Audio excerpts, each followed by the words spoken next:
Hi, everyone. Can you guys hear me? If you can, hit a 1, please.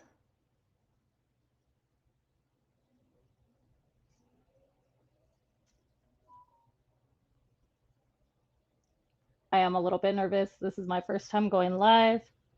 So,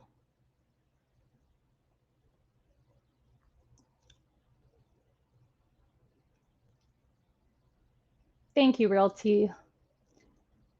Hey, Sarah, give my easy a kiss for me. Hi. Okay, so there's people in here. Okay, cool. I'm not talking to myself, so that's good. Can you guys hear me?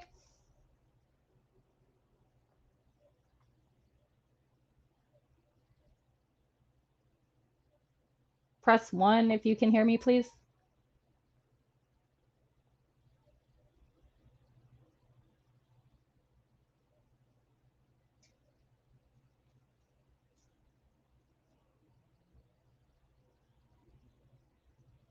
Okay, cool. So you guys can hear. That's good. I was getting worried for a second. Okay, so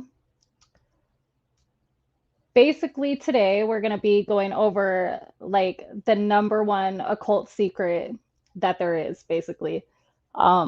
This is what the powers that be don't want you to know because it would level the playing field and we would be able to defend ourselves against them. So that's pretty much the entire point. And I think that people who've never been exposed to this information are going to learn a lot today. And especially since recently, all the stuff that we've discovered that Trezell was into, people, I don't want them to have like this negative connotation of the word occult or of any of those beliefs or practices because they're not necessarily bad. It's all in the intention of the person who believes or practices these things. And what we're actually going to learn today has nothing to do with beliefs, it's actually universal truth. So, with that, okay, I'm learning how to do this. So, let me share my screen real quick.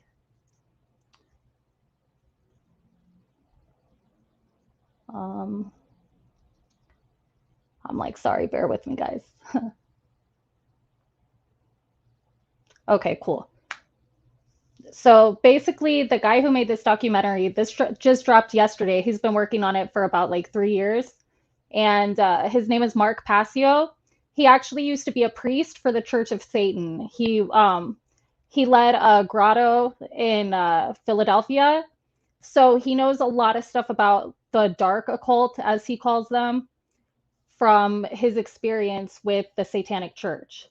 So, that's just a little bit of his background that he learned, how evil people can be, and now he's dedicated his life to telling people the truth about what's going on in the world. And oh my God, my sister loved the First Church of Satan. Shut up, bitch. Oh dear.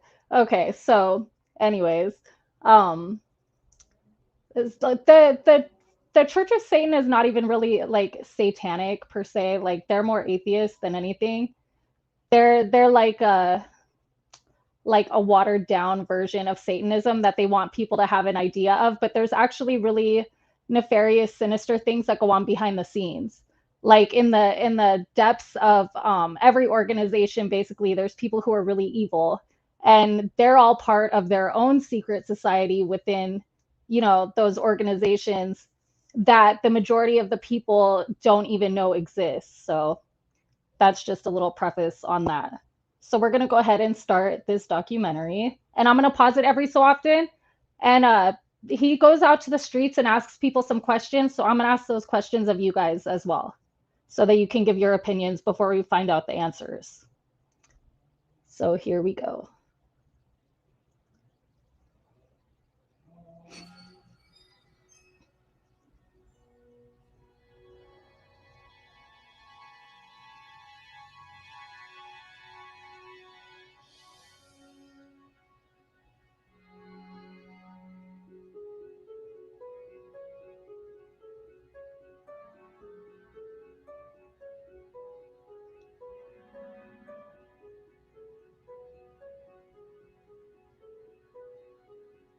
Yes, Rayshawn, right now we're learning, but these are things, actually, what I'm teaching you guys today, these are things that everybody should want to practice.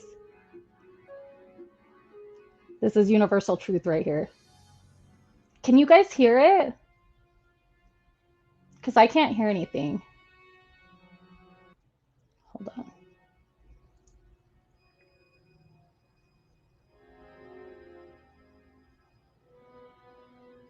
Hold on one second.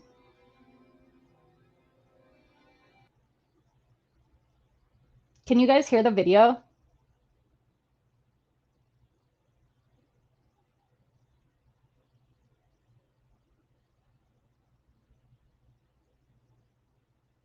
No? Okay, neither can I. Let me try to fix that. Okay.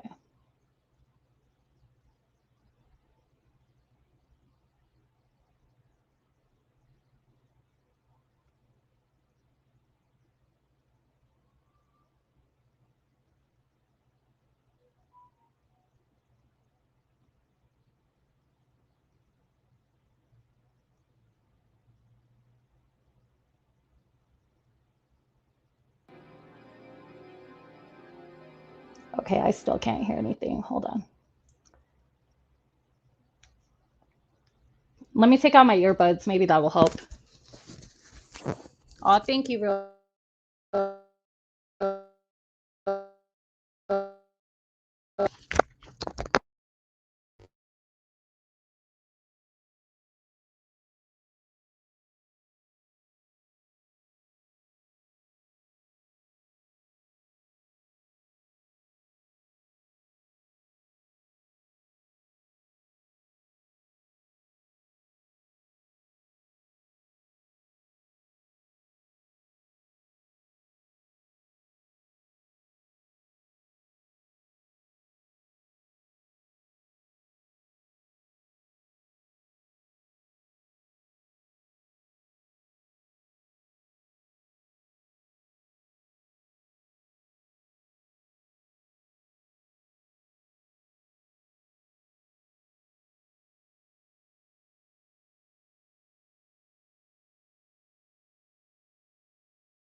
Okay, guys, sorry. Can you guys hear me?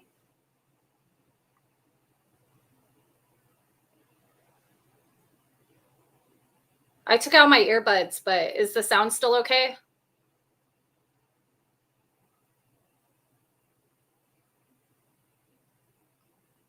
Okay, cool.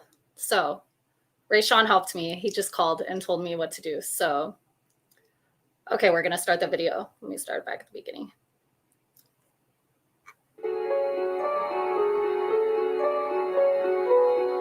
Can you guys hear the video now?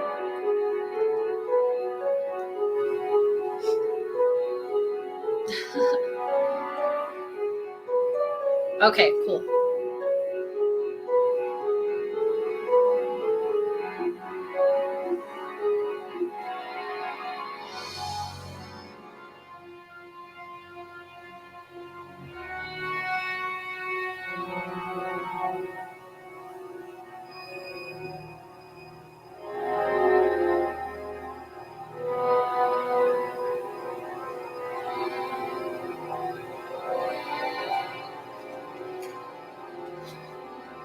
And I hope y'all don't mind. I'm going to smoke a cigarette because I'm extremely nervous right now.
That is an evil lady right there. I'll just say that much. Him too.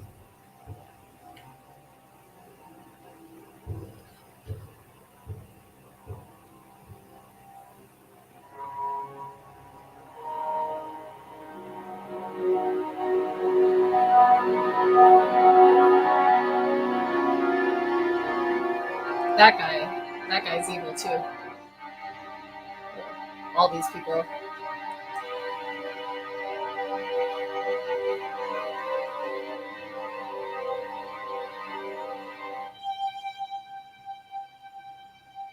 Yes, let's all smoke. Everyone smoke. No, unless you're a child, don't do it.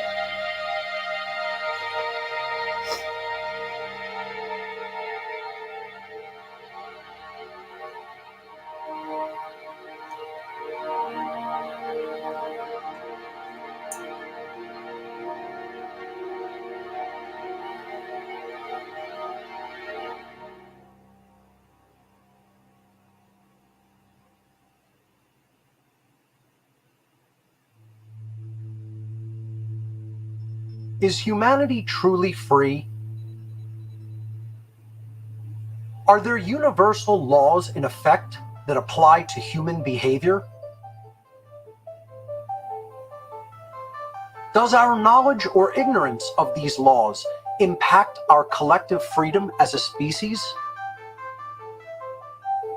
This documentary will explore these questions and our current understanding of universal forces that affect the daily lives of each and every one of us. I'm an independent researcher and public speaker from Philadelphia, Pennsylvania.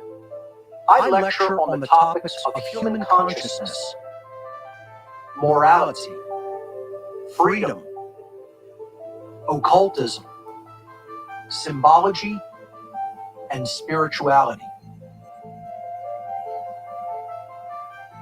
Many years of unique life experiences have afforded me an extraordinary perspective on the current human condition.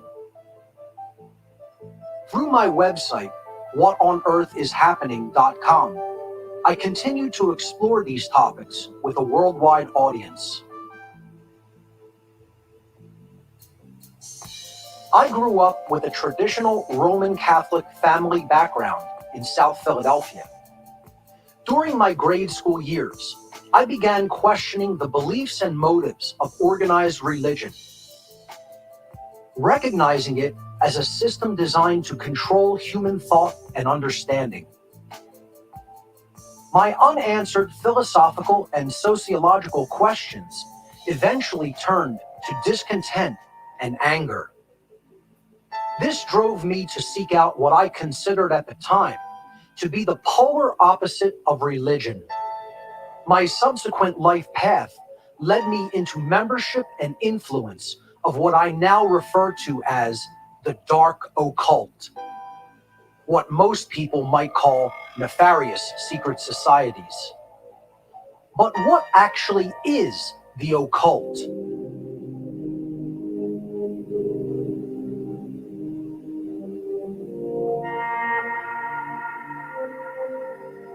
The occult.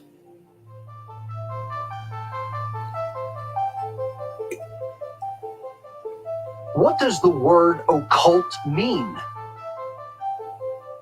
Occult? Okay, so first question. What does the word occult mean?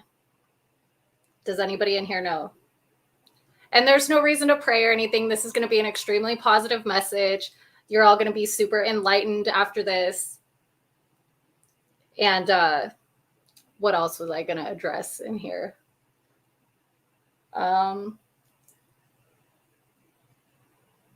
Crystals and rosary.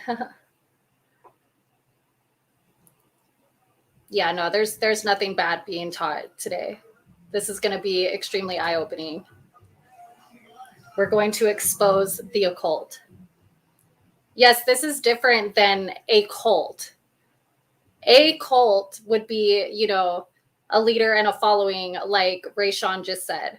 Occult is a word that has a specific meaning. Just wondering if anybody knows what that meaning is. Supernatural practices? Not necessarily, but good answer. Hi, Buddha Dog. Good to see somebody from my BTV tribe in here. Mostly everybody in here is probably from the true crime community, so.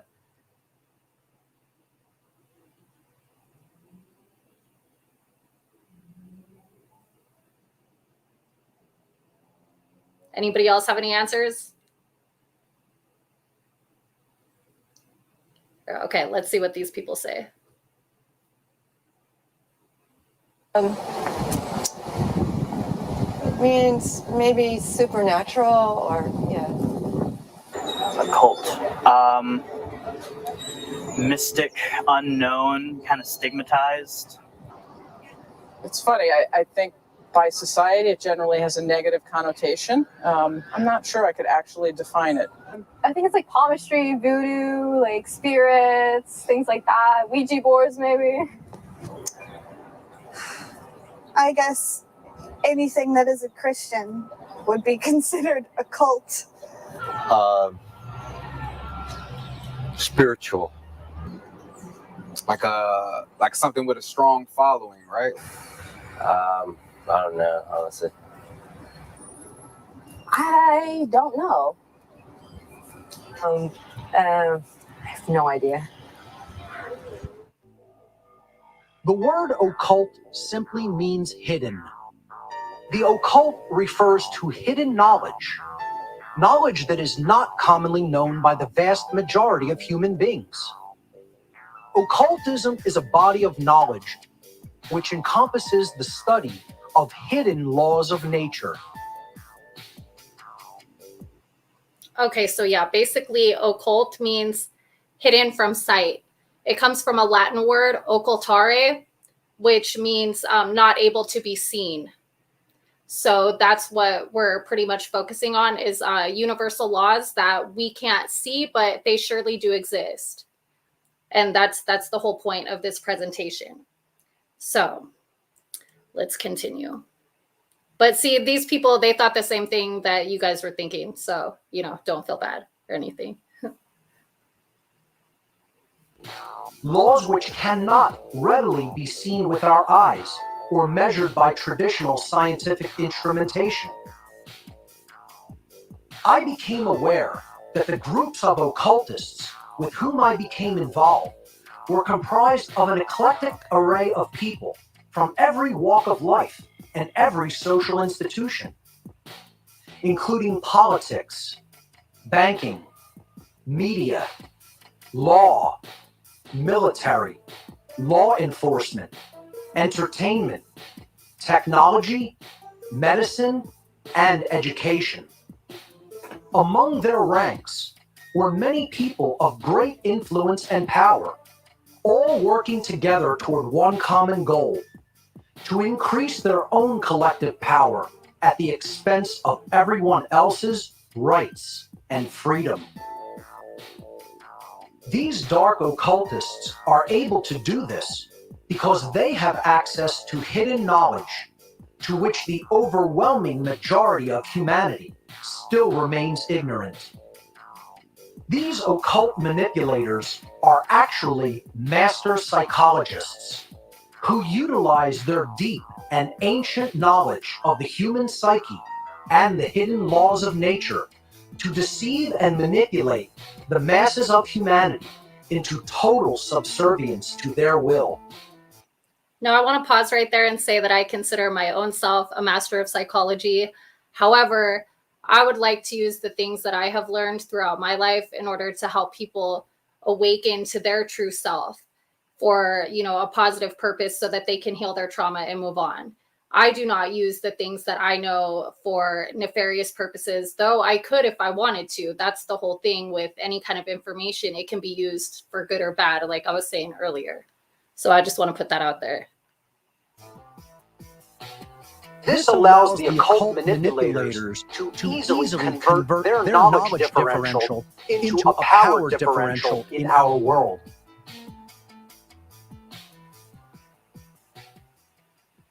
After a profound crisis in conscience, I eventually made the free will decision to cease my involvement in the world of dark occultism.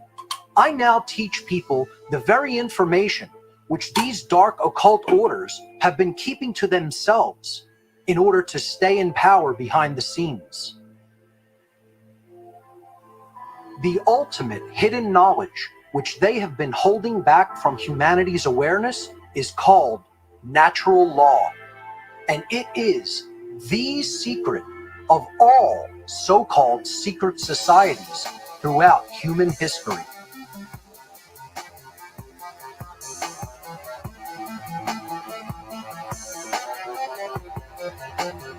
Natural law.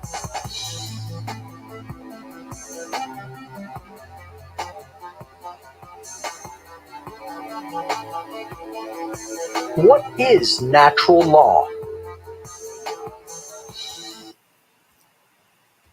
Okay, does anyone know what is natural law? The law of attraction, that's a good answer.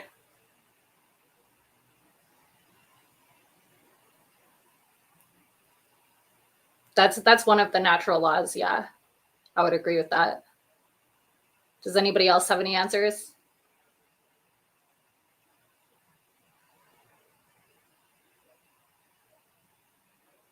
And Steve, I will fix the wrench situation after this is over. I could have swore though when I was like creating my mods that I gave you one, but my bad.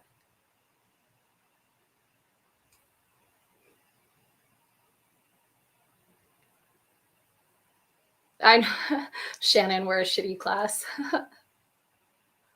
Just answer whatever you think. When you hear the term natural law, what would that mean to you?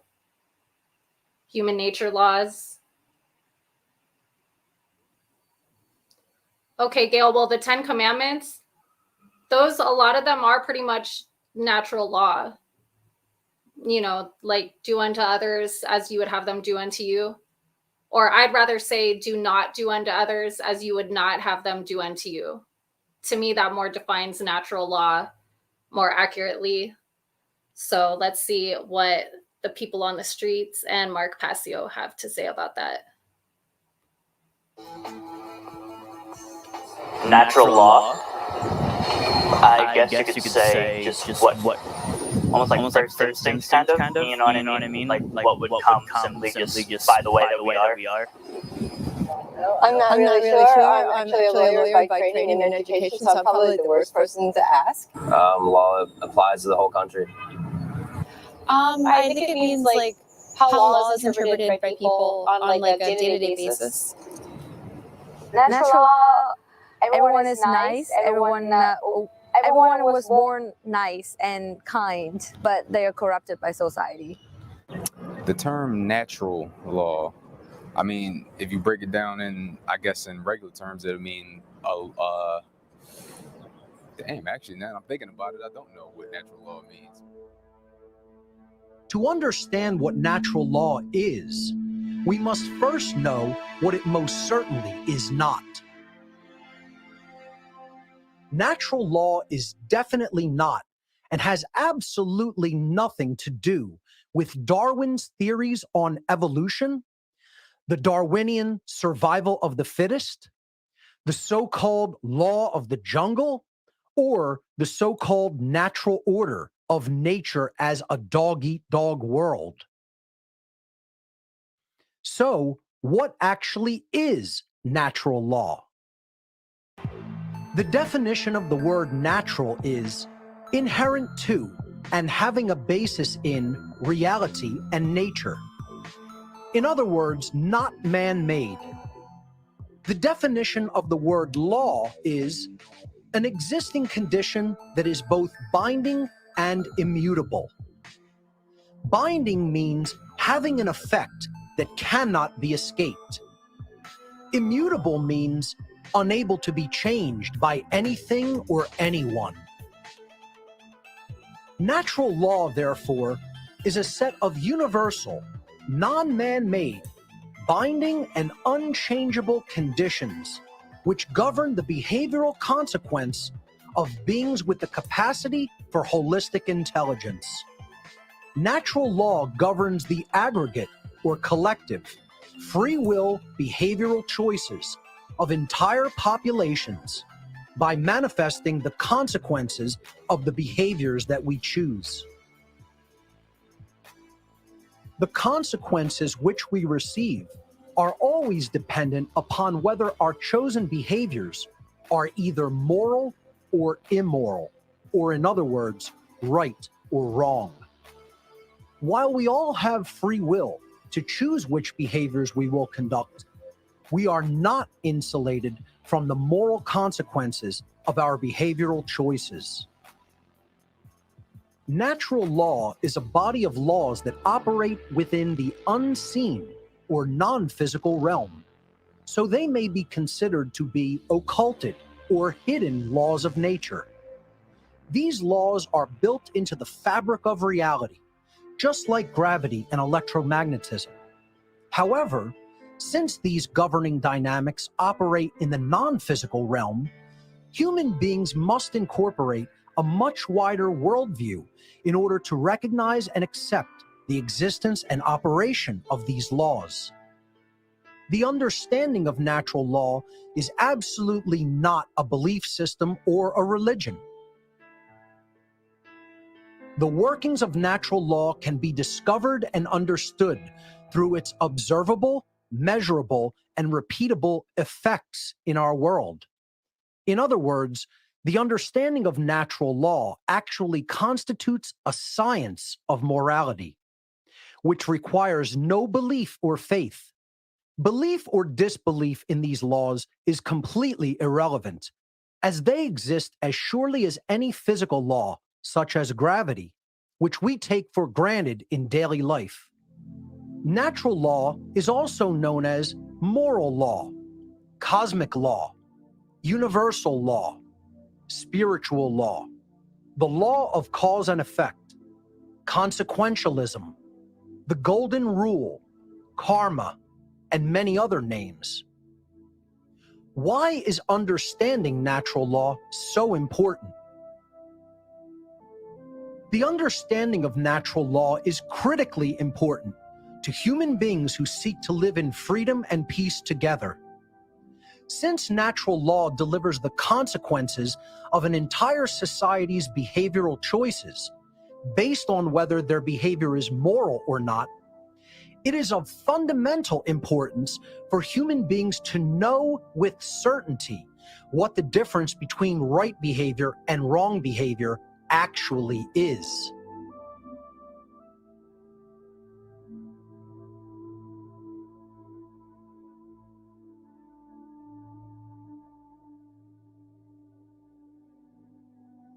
Human rights.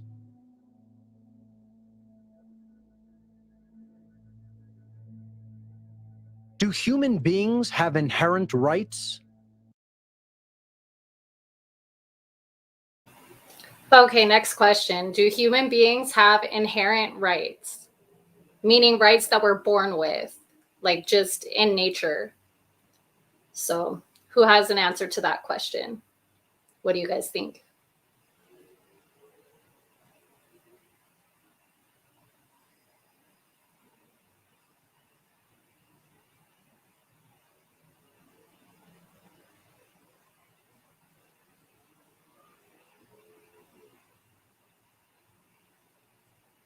I mean, we have constitutional rights, but do you agree that those are rights that we're born with? Yeah, I see a couple of yeses. Okay. Let's see what the people say.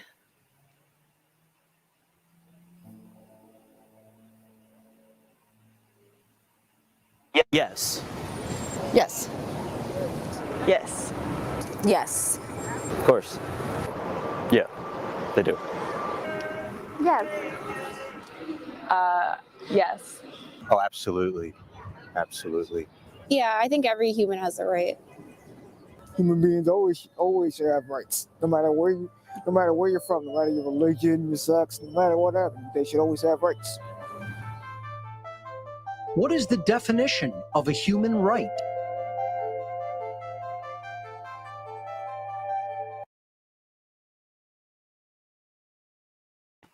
Okay, what is the definition of a human right? I know Buddha Dog Big Brother does say no, but we do have inherent rights that we're born with. But what is the definition of that?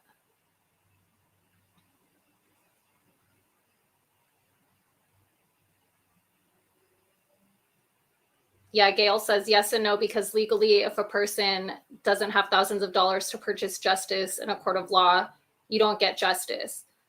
That is true. Legally, we might not all have the same rights. However, that in and of itself is not right.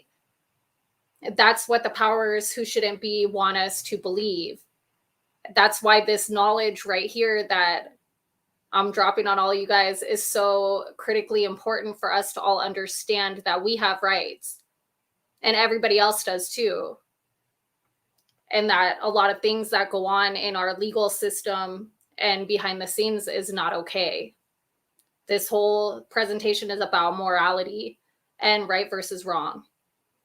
So we're all going to have a clear understanding of the rights of our sovereign being when this is all over. So does anyone have an idea what's the definition of a human right?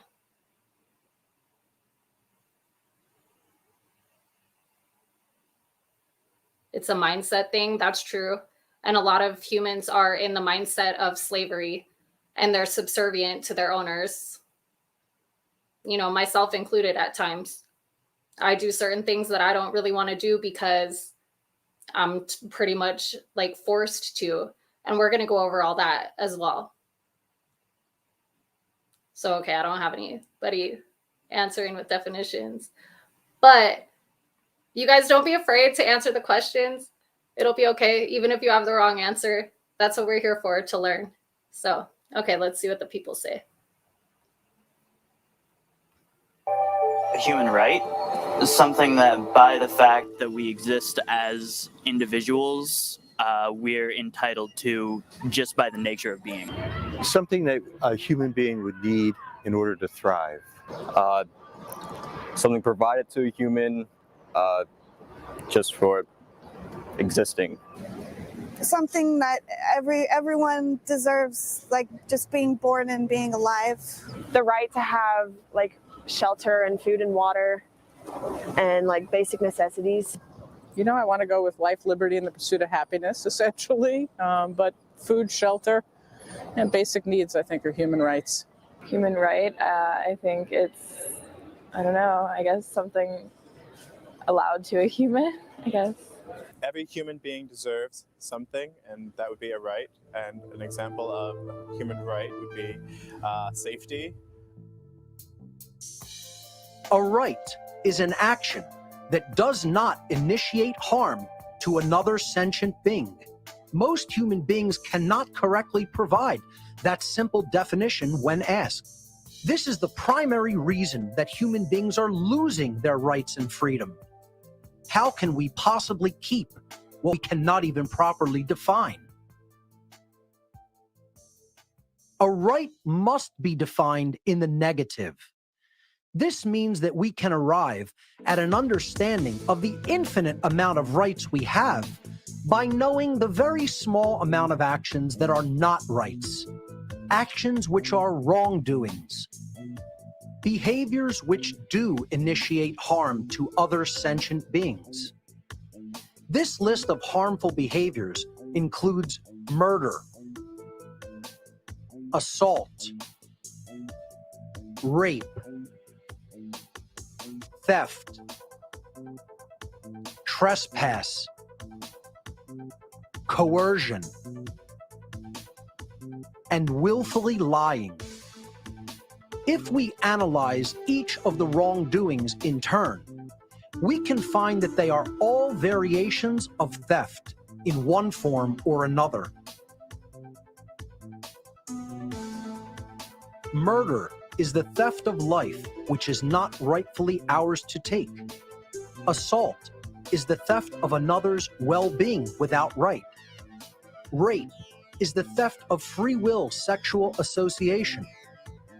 Theft is the stealing of property. Trespass is the theft of the security of one's living domain. Coercion is the theft of free will choice via violence or duress. And willfully lying is the theft of necessary information, which negatively impacts someone else's ability to engage in informed decision-making. These immoral behaviors constitute the very definition of violence. Violence is the initiation of harmful behavior against other sentient beings. The list of harmful behaviors just explained are transgressions against natural law because they are violations of the inherent rights of others. To violate the inherent rights of other beings through theft is actually what is meant to conduct violence. Since all wrongdoings are forms of theft, the natural law of moral conduct can ultimately be summed up in two words: don't steal.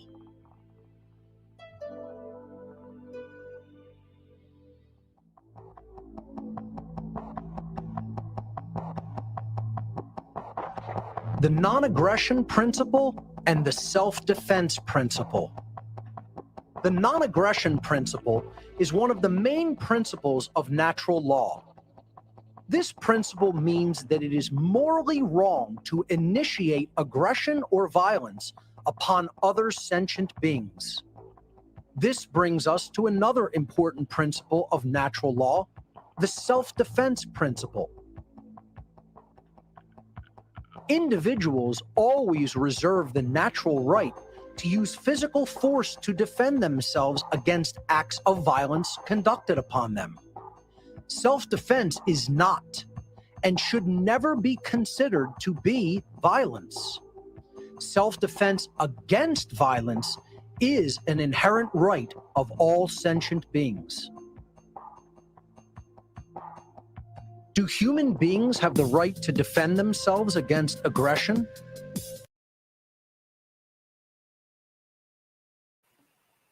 Okay, so what do you guys think? Do human beings have the right to defend themselves against aggression? I mean, he kind of just gave us the answer before he asked the question, but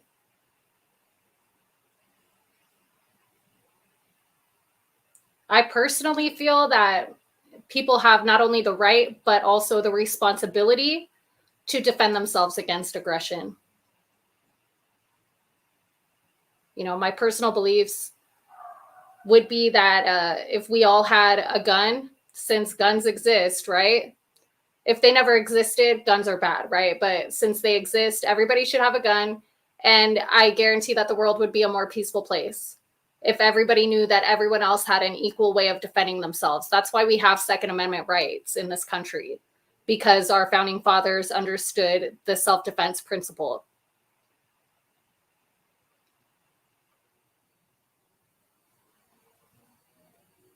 So let's go back.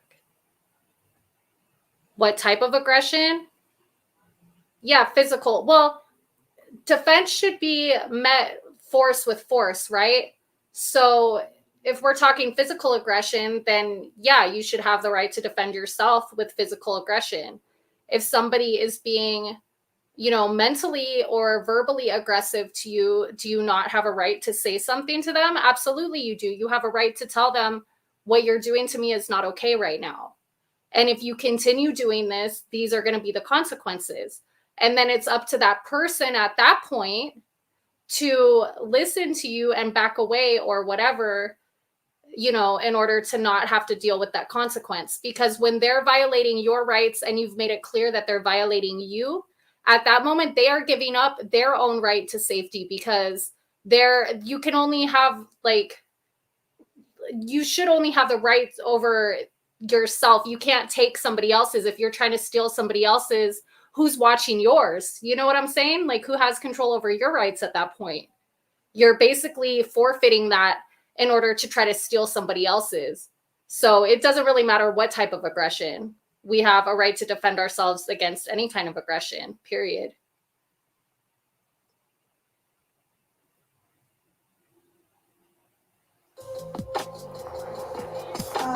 Yes. Yes. Yes. Yes. Yeah. Yes. Yes. Yes. Yeah. If the aggression is physical, I would say yes. If physical force is acted on them first.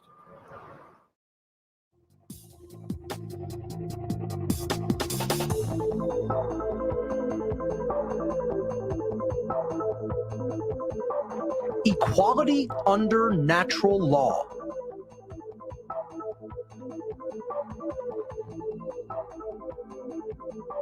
Does everyone have the same rights? Or do some people have more rights than others? So what do you guys think? Does everyone have the same rights, or do some people have more rights than others? This is a good one. I want to know what you guys think about this one.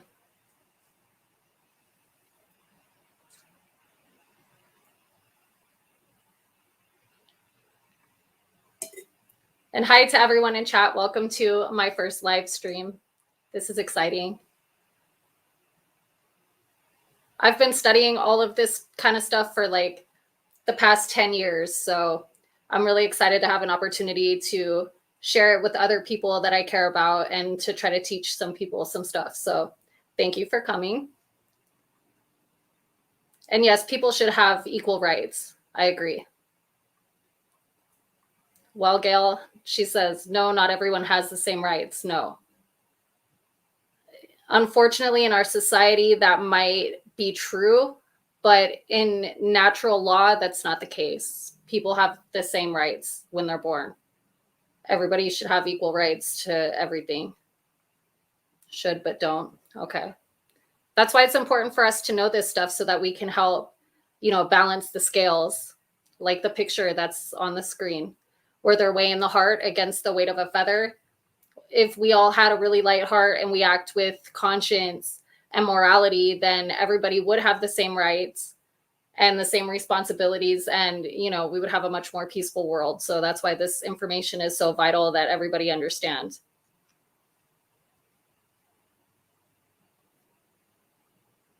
I think people should have rights that are equal to everybody else. I think in a perfect world, everyone would have the same rights, but as the world is right now, people don't all have the same rights. Not everyone has the same rights. Some people have different rights, some money, privilege, class, things like that. In reality, some people have way more rights than other people. There's definitely some rights that some people possess and others don't. Most people would agree with the fact that the behaviors which initiate harm to others are immoral actions. The problem arrives when we fail to hold everyone to the same account regarding the morality of their actions. We must understand that everyone has the same rights as everyone else, and there are no exceptions to this law.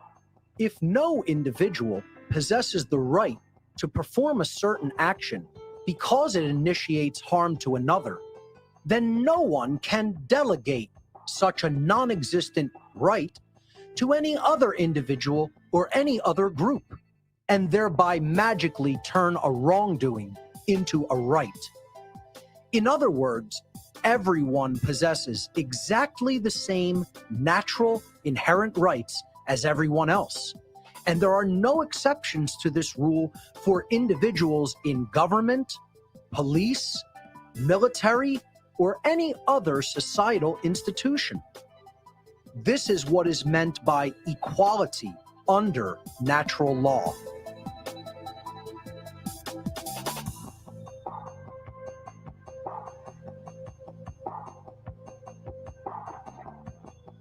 Legality does not equate to morality.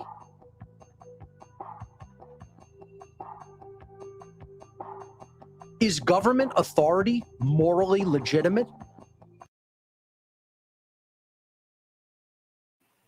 Okay, is government authority morally legitimate? What do you guys think?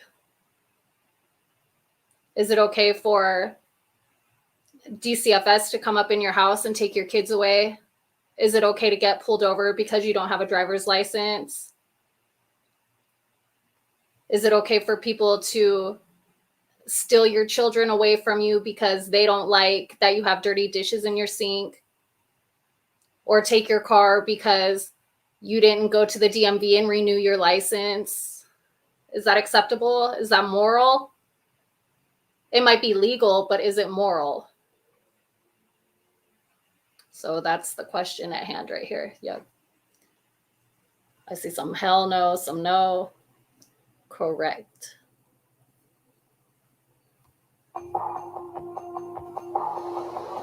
I mean, I think we need laws and regulations, but I'm not sure our laws and regulations are always moral. Not always. Yeah, I believe it is. To some extent. It depends on whether the authority was, at least in our democratic tradition, whether the authority was based on the consent of the governed. No, I feel like we'd be fine without it. If the laws of man happen to align with the natural laws of morality, then they are, by definition, redundant and therefore unnecessary. If man's law is in opposition with natural law, and therefore false and immoral, it can never be legitimately morally binding upon anyone. Because something is either legal or illegal does not make it moral or immoral. Recognizing this, we can then arrive at the correct understanding that all so-called human authority is morally illegitimate because it is not voluntary, and it is based upon coercion and violence, which is itself immoral behavior.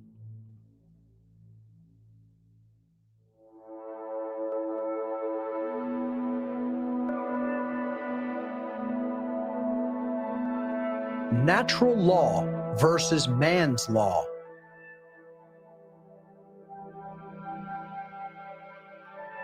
Does government authority exist in nature?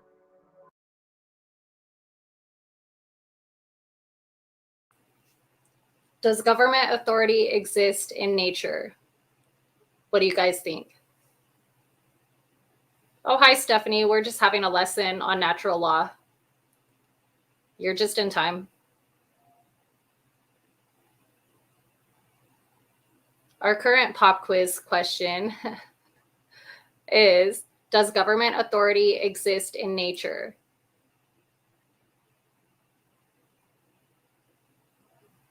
I love Tupac too, guys. Tupac's hologram for president. I've been trying to push this for the last 2 elections. I'm just saying that his hologram would do a way better job than anybody else has done thus far. But, you know, it's not catching on yet. I don't know why. Maybe we'll see it on the ballot for 2024.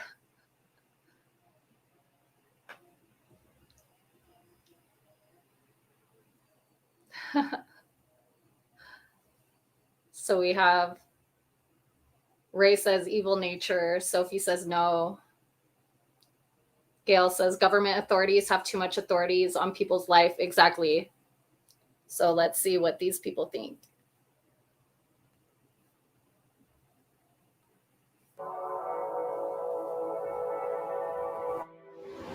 Yes, I believe it does. Yes. Yes. In some cases more than other cases, but yeah. Absolutely. Yes. Today's society, yes. I feel like you are, whatever your mind convinces itself that it is, or that you are, that's just what it is. Well, yes, there's always a hierarchy. I mean, even in every animal species, there's a hierarchy. Yes. Yes, can we follow orders from our parents from time to time? Yeah, well, they're the authority figure. Yes, because of the punishments that can happen if you go against authority. Yeah, it does. They do, but it's up to you whether you want to care about it or not. It does exist in nature. I mean, if you look at animals and birds, there's a hierarchy and there's some form of government, and I'm okay with that. Governmental authority is an illegitimate, man-made construct that does not exist in nature. The belief system that certain people can somehow possess legitimate authority over others, or that some people have more or less inherent rights than others, is one of the most fundamental causes of unparalleled suffering and death in our world. Authority is, and always has been, an untrue, illusory, illegitimate, and immoral claim, which is, unfortunately, accepted and believed in by most human beings with absolute religious fervor. The so-called delegation of authority to politicians, police, and military is inherently morally illegitimate and cannot actually be done in nature, since it is impossible to bestow or delegate a, quote, right to someone else, which no one possesses as an individual.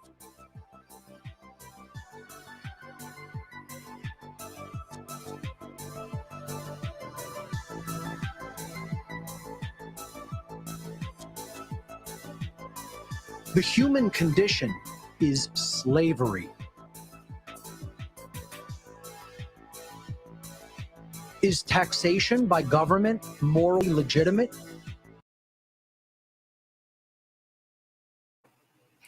So what do you guys think? Is taxation by government morally legitimate?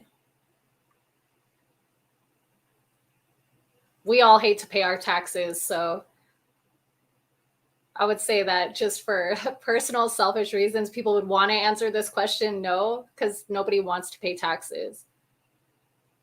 But then how would the roads get fixed? And, you know, who would pay for this and that, right?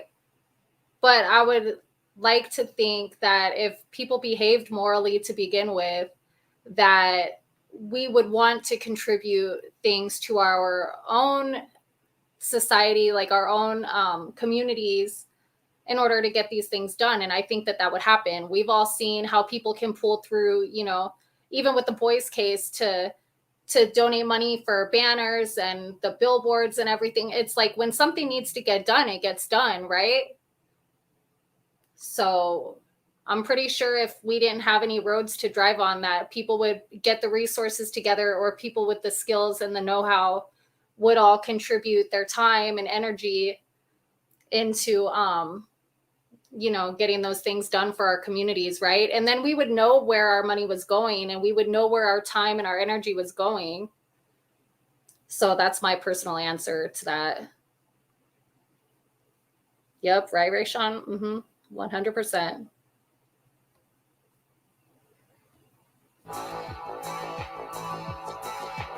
Yes, it's morally legitimate, because there are people who are not. Yes, I'm just going to say yes. Yes, because we need to fund things. To some extent, but I think it has to be fair taxation. I think it would depend on what the taxes are going to. I don't think it's morally legitimate. Again, I do think it is needed to fund resources and things like that, but I don't think it's a moral issue. I think so, because if we didn't have taxes, we wouldn't be taking care of the greater good, roads, education, etc. Well, the way we've set up our culture, that's the only thing that makes it work. Paying taxes? No. Like, I mean, where does it go?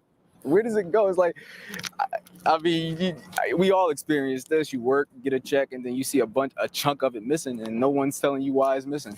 Hell no. Yeah, no. Money and taxes, I think there's a lot of bullshit involved, because a lot of money is thrown around, like huge amounts of it, at things like politics and war. And a lot of taxes go into things that aren't really helping most people. They're helping a few people do not so good things. Taxation is theft enforced by the threat of coercion and violence.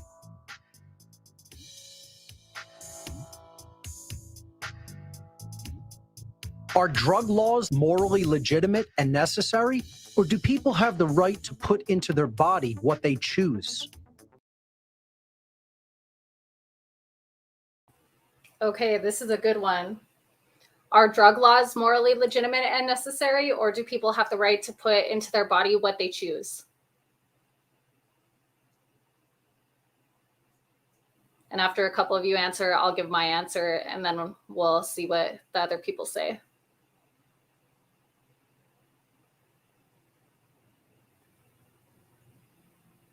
I mean, everybody hates drug addicts, right? Should they be told that they're not allowed to use the substances that they use? Or is it their behavior while they're on drugs that's a problem? Because personally, I think people should be allowed to put whatever they want into their body. We're allowed to eat as many cheeseburgers as we want, right? So if you want to do drugs, fine. But guess what? There's going to be consequences to your actions if you hurt somebody while you're on drugs. If you steal from somebody to get your drugs, if you kill somebody because you're high or you're drunk, that's when there needs to be some kind of justice, right? But the actual act of doing drugs, that's up to the person who's doing them. That's my personal opinion.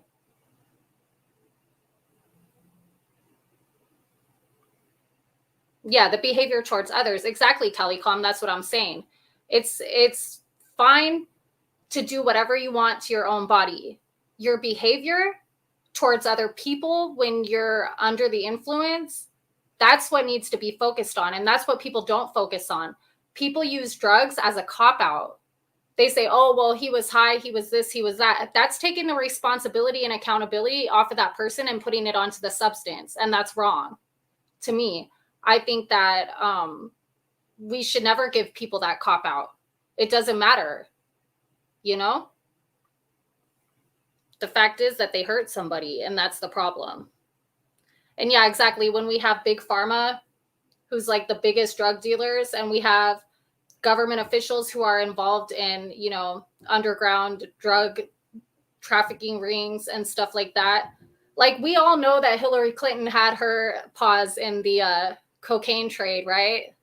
Like, everybody knows that, right? So, just saying. And that's only one example.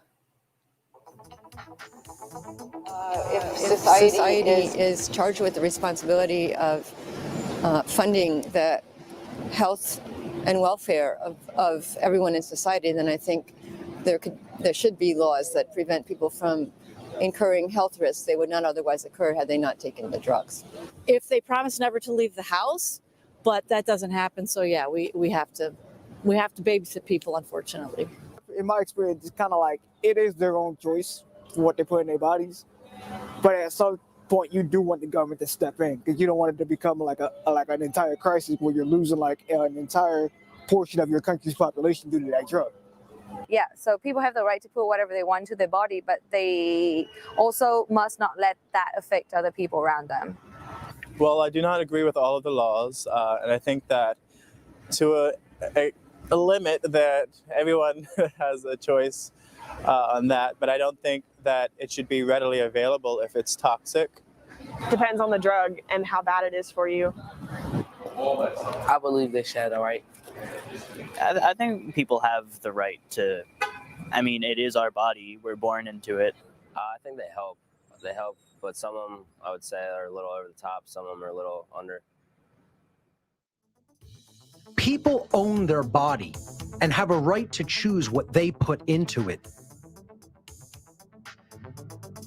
Are driver's licenses morally legitimate and necessary, or is travel an inherent right?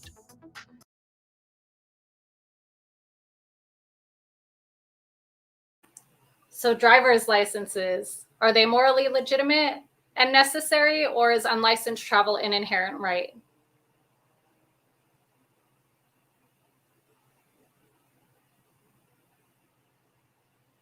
And I'm just going to do a spoiler alert right now, because some of these people are going to answer the question by saying that they think people should have to prove that they know how to drive by getting a license to prevent car accidents. And the only thing I'm going to say to that is, when has that prevented car accidents?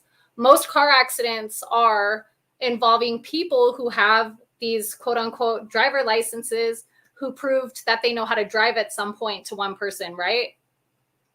So I don't think that a driver's license is preventing anybody from getting into an accident. So I'm just going to say that before they even answer, because I was watching this just like, you know, like the little emoji with the chick and she's like got her hand on her head. Like that was totally me when I'm watching these people answer this question. Like it's ridiculous.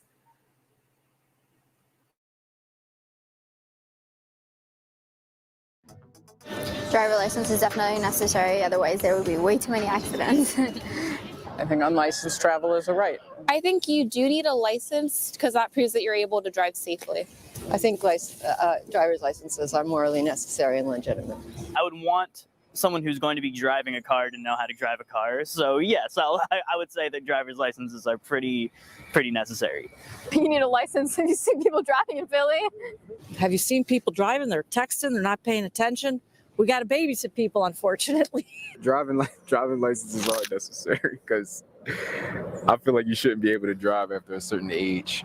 I think there could be even more rules with driver's licenses, actually. I think they're too lax. That's another interesting question. I know a few people without licenses who drive, but I don't think it's 100% ethical, or I think there are some drawbacks to that, mainly the application process. Licensed drivers is morally legitimate. Driver's licenses are a coercive restriction on the natural human right to travel. If a government law prohibits an action that doesn't cause harm to anyone else, are people morally obligated to obey that law?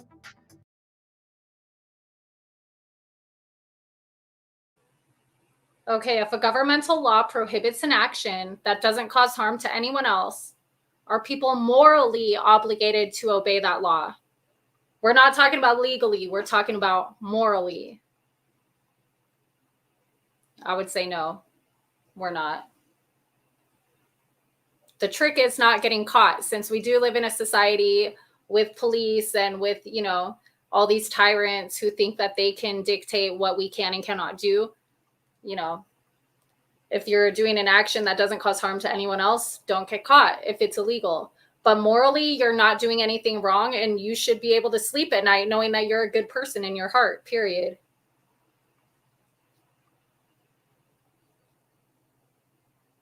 What do you guys think?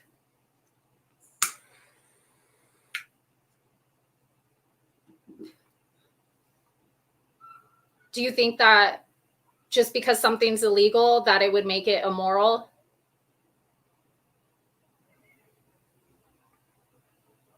Because as he said earlier, legality does not equate with morality.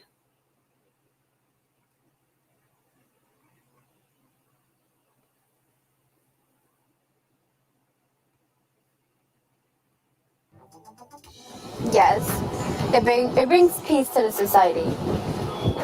I think they should still obey it because it's a law. It depends on what the purpose of the law was. it might have a purpose other than harm. It might be for a greater good, or it might be. So that's a definite maybe. No, I don't believe so. No, I don't think so. That would be the law, but I don't think that everyone. I think there are occasions or exceptions to that idea. So no.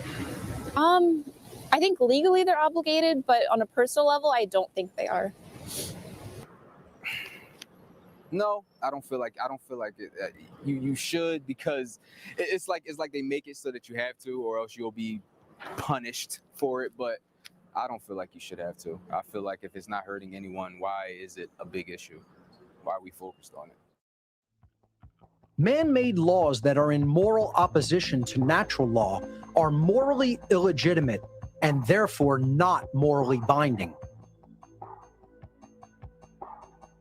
The only legitimate human interactions are those which are voluntary, meaning they are mutually agreed upon by all of the involved participants.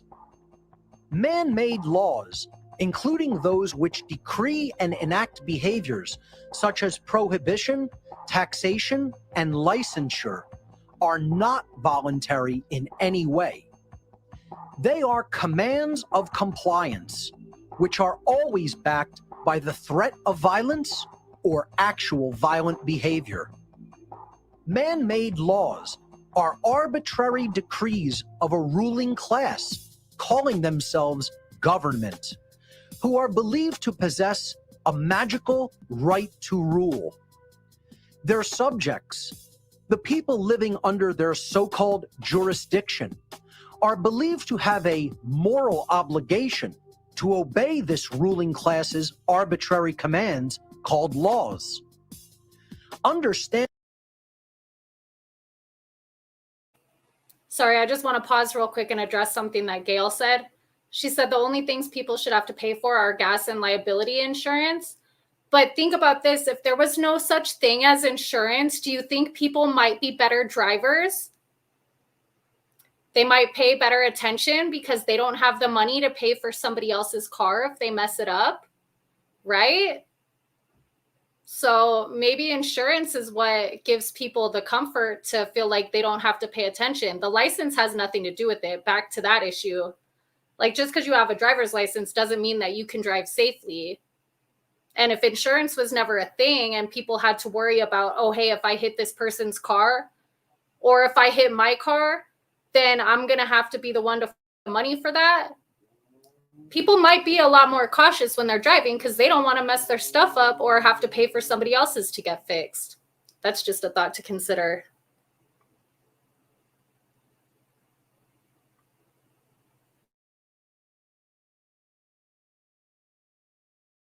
Understanding that such a system is entirely based in behavior that is coercive, violent, and immoral, and conducted to bring human behavior into compliance with the will of a dominating ruling class, we can arrive at the unwavering truth that the term government is simply a euphemism for slavery.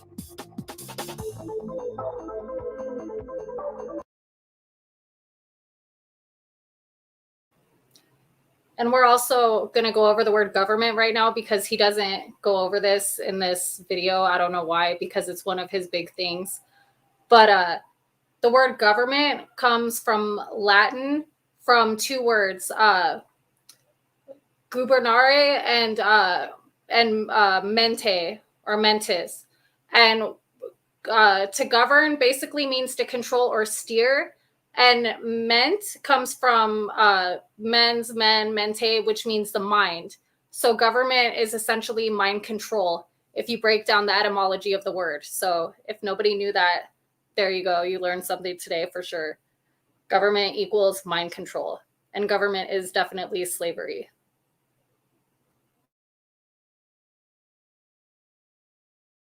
And that is what the human condition truly is. Slavery. Slavery exists when certain individuals make a claim upon the body or the fruits of the labor of others, making them subject to them through violent and coercive means.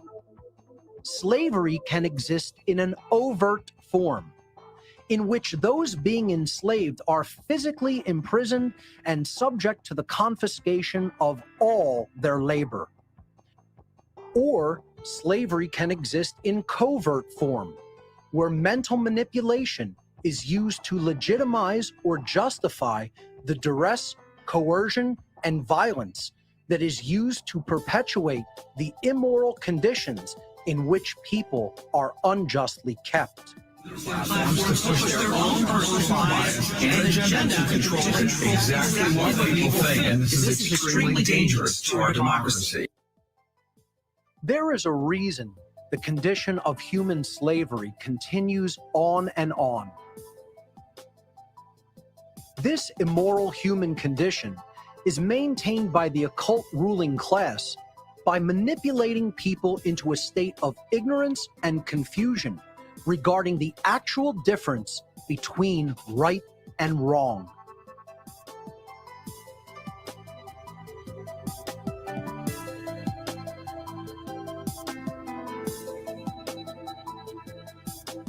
Objective morality.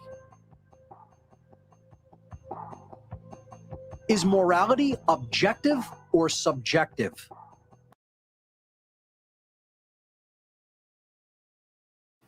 So is morality objective or subjective? Objective means that there is just simply in nature that there is a truth that this is moral, this is not. Subjective would mean it's in the eye of the beholder. So do you think that we get to determine personally what is moral for us, or do you think that morality is something that exists the same for everyone?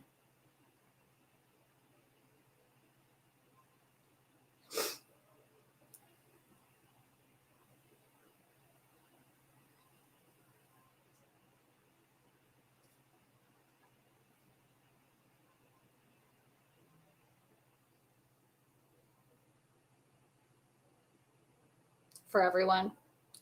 Me too, Sophie. And I know that personally, I've always had a sense of right versus wrong since I was a child. Like, you know inside when you're doing something wrong, when you're doing something immoral, like you have that feeling and you choose to do it anyways. You know, but people who want to say, oh, I didn't know that that was wrong. Like, yes, you did. If it was going to hurt somebody else, you know that it was wrong. And you just chose to ignore that. Good answers. You guys are getting the hang of this.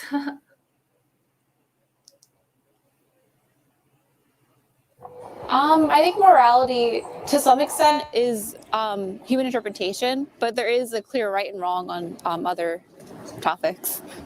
I think it depends on, definitely depends on who you are, because a different person could see it a completely different way. You get what I'm saying? I think it depends on the situation. I believe morality is based on opinion. I mean, I don't really believe that you're necessarily born with a good or bad morale. It's basically based on your life circumstances. I think it's definitely subjective. I think it depends on opinion and the situation. I think it's dependent on human opinion. No, I don't believe that there's such thing as objective morality. I mean, I'm inclined to say that it exists, objective morality, but I don't think that we have the capacity to understand something that all-encompassing. I think morality is objective. Objective. I mean, mostly on human perception, but I'd say there's like a societal viewpoint. It's a tough question. The way I feel about it is if you're not hurting anyone and if it makes you happy, why not? Sadly, I think it's subjective, and that it's open for agreement or discussion, kind of. I think it's written in. I think it should be pretty clear. I think it's written in stone, and it's to some point with some opinion, I guess. I don't think it's written in stone. I think it is subjective, actually. I think it's subjective. Yeah, okay. I personally think it's more objective than relative. The difference between right behavior and wrong behavior is objective, meaning it is not based upon the perceptions or opinions of human beings, but rather, such a difference in behavior exists in nature, purely independently of subjective human perception or opinion. Morality does not change based upon feelings, religion, belief, location, time, or the preferences and whims of man's law. These things have no bearing upon true morality. What is moral in one place and time is moral at all places and times. And what is immoral in one place or time is immoral everywhere and at any time.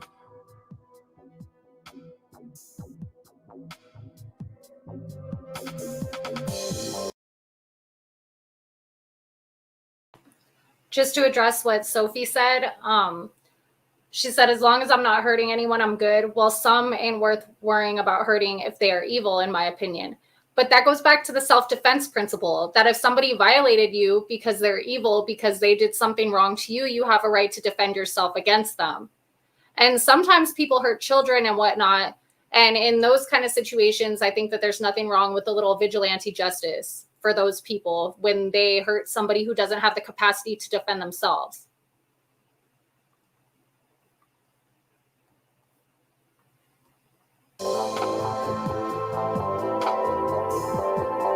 Conscience. The knowledge of this objective difference between right and wrong behavior is called conscience. Conscience is the knowledge of whether any particular behavior in question does or does not initiate harm to another, and therefore whether it is right or wrong. The problem is that most people do not possess this knowledge, or they are extremely confused regarding it. To behave with right action is moral, and to behave with wrong action is immoral. Yet this fundamental understanding is often grossly misunderstood. People do not get to decide what morality is. Morality is based upon whether an action initiates harm or not. This dynamic exists inherently in the natural world. Where do human rights come from?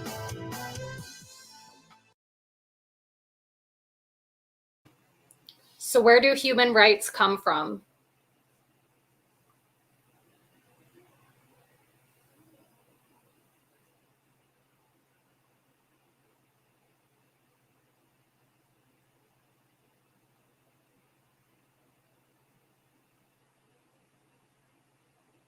And yeah, I just want to address the comment about some people lack consciousness. It's not even that they lack consciousness, because there's a lot of extremely conscious human beings who are really evil. When you see a sociopath working, they are totally conscious of every wrongdoing that they're engaging in. It's the problem that they don't have conscience. So they're doing it even though it's wrong. But I would say some of the most evil people are some of the most conscious as well. They know all of these things, and they choose not to abide by them. And they choose to actually use this information to manipulate others and make others unaware of these exact concepts that we're going over right now, such as in the form of government. They've convinced us all that we need them and we don't. So where do human rights come from?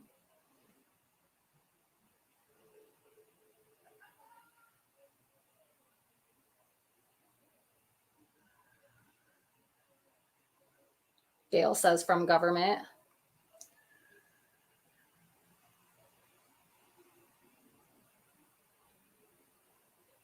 What about from nature, from God, from the universe, from just simple existence?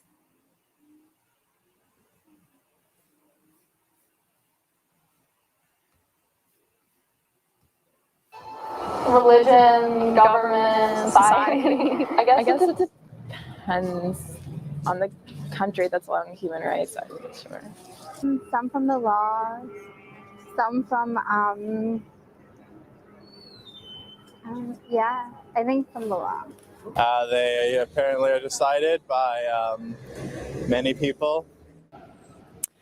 Well, since you're not bored with it, I think it's like a collective. I think they come from your fellow woman or man. More woman, quite frankly. Constitution.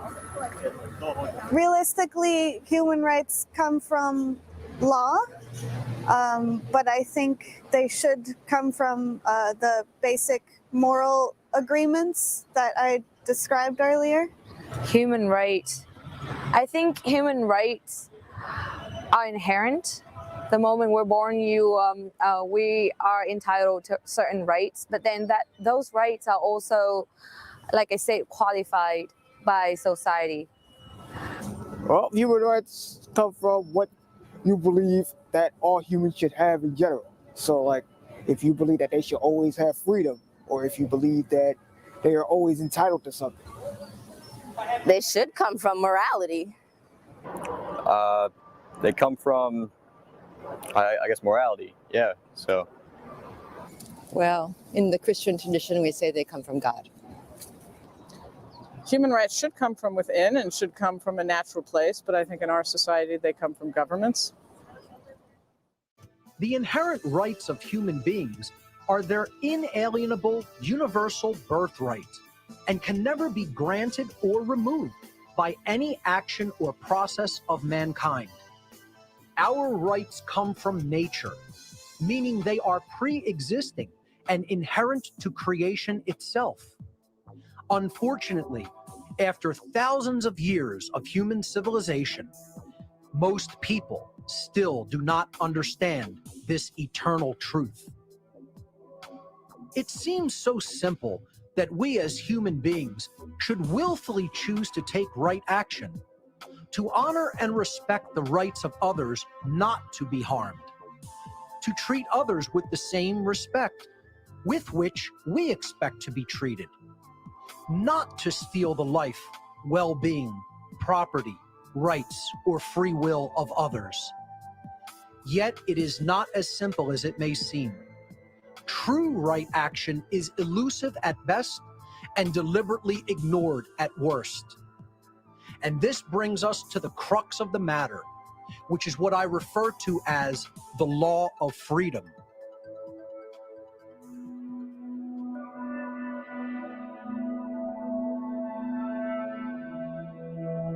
The law of freedom. The law of freedom governs the states of freedom or slavery of entire populations of beings who possess the capacity to comprehend the objective difference between moral behavior and immoral behavior. The natural law of freedom dictates that as a society collectively becomes more moral, they collectively become more free. And as a society collectively becomes more immoral, they collectively lose their freedom and become more enslaved. The freedom or slavery of an entire society is hinged upon whether that society behaves in the aggregate morally or immorally. Since most people still do not truly know the objective difference between right and wrong behavior, they are constantly making judgments that do not align with natural law. As more and more people act in such an ignorant capacity with respect to natural law, this conduct becomes a fundamental source of disorder and chaos in our society as a whole. In other words, the law of freedom could be summarized like this. As the aggregate moral behavior in any given society increases, the aggregate freedom of the members of that society also increases. And as the aggregate moral behavior of any given society declines, the aggregate freedom of the members of that society also declines. Even more simply put, as morality increases, freedom increases. And as morality declines, freedom declines. Therefore, human freedom is entirely dependent upon educated judgments that align with natural law-based morality, the objective knowledge of the difference between right behavior and wrong behavior. Believe it or not, you have just been given the secret of secrets of all secret societies throughout human history.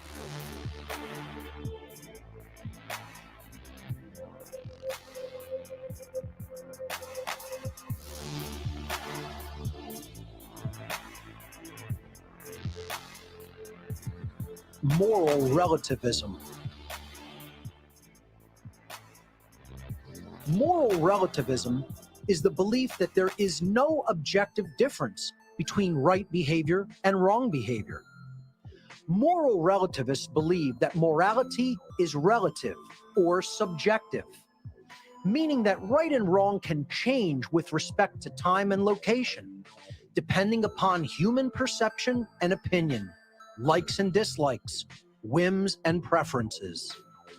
Moral relativism is the belief that human beings may arbitrarily decide for themselves what right and wrong are, and that they may become the arbiters of moral and immoral behavior based upon their likes and dislikes at any given time or place.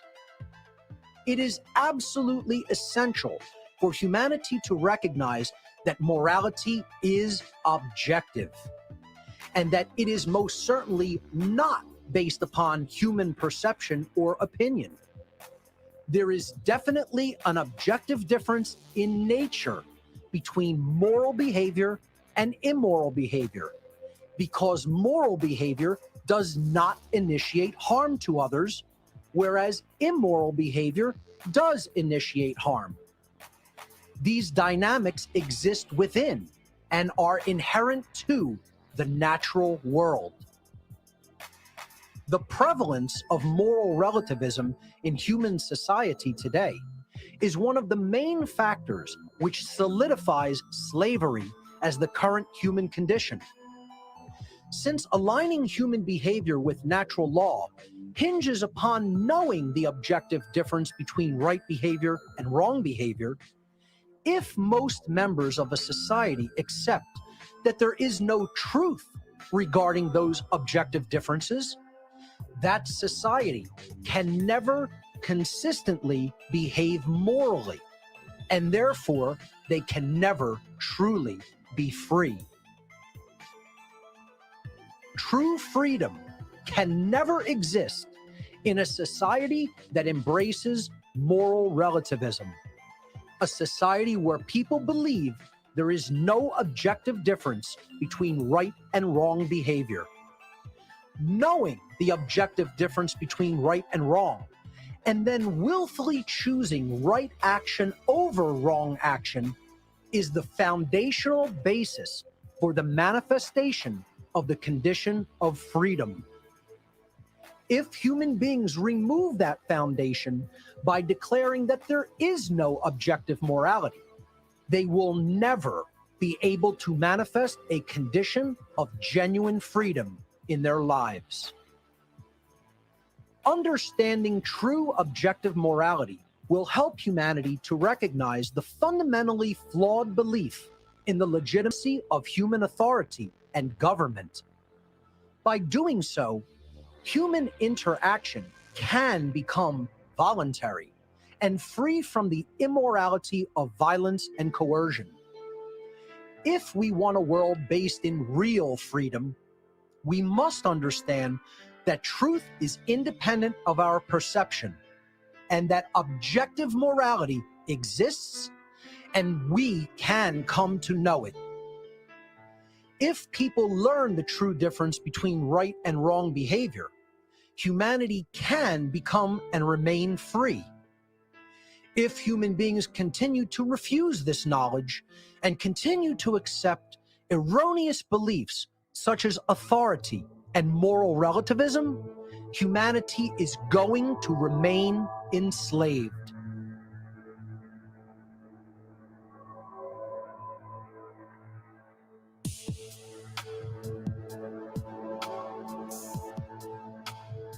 Free will.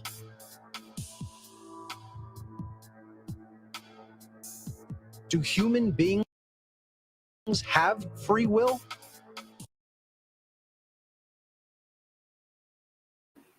Okay, so do human beings have free will? That is the last question. So this is the last time I'm going to pause during the documentary, and then we're going to finish it out. And I will open up the panel if anybody wants to come up and say anything. So, but this is your last pop quiz question. Do human beings have free will?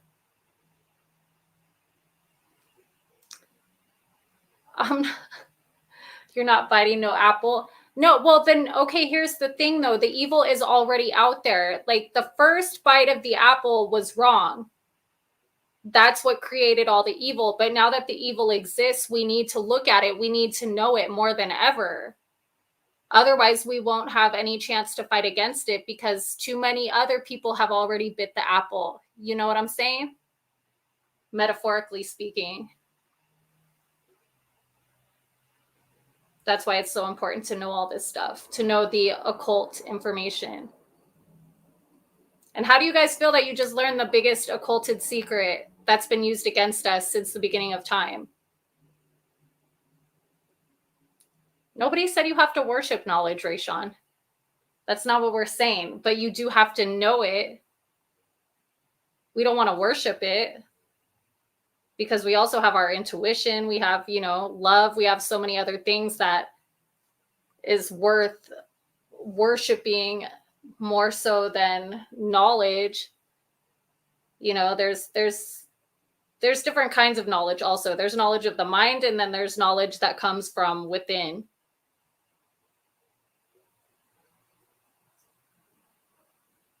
Yeah, exactly, Rayshawn. Doing what we're doing now, it's not considered worship. Yeah. So do human beings have free will? Yes. I mean, I would say that every day that we walk out of our house or even in our house, whatever, we make a choice to do this, we make a choice to do that. That's all we do is make choices, right? I would say that those choices constitute free will. Sometimes there are consequences for our actions, but we're still free to make bad choices. So yeah, like I said, I'm going to finish out the documentary and then I'll open the panel if anybody wants to come up. And then if not, the live will be over. So, you know.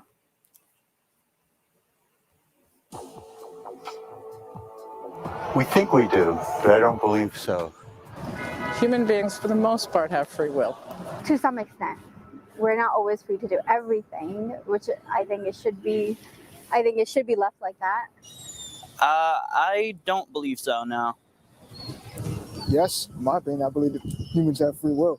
I mean, I don't believe that you're living your life under somebody's control. Free will. I think we do have free will. We do have free will. But that free will is also suppressed by social norms. No, actually, no. I don't think human beings have free will. Yes. Well, we think we do, but in truth, I don't think we do. Yes. Yes. Yes. Yes and no. Yes. Or they should. In some cases. Yes. All human beings have the free will to choose between moral behavior and immoral behavior. We have a choice as a people. We can use our free will to change our behavior and bring it into alignment with natural law by choosing morally right action, or we can choose to behave immorally by condoning and perpetuating a system based in violence, coercion, and moral relativism. Will we continue down the path of slavery, watching our inherent rights stripped from us little by little? Or will we embrace the moral principles of natural law and create a society where each individual's life, rights, and freedom are respected and protected because we recognize our inherent sovereignty and the sovereignty of all other sentient beings? The law of freedom will manifest our reality in either direction based upon our collective moral choices.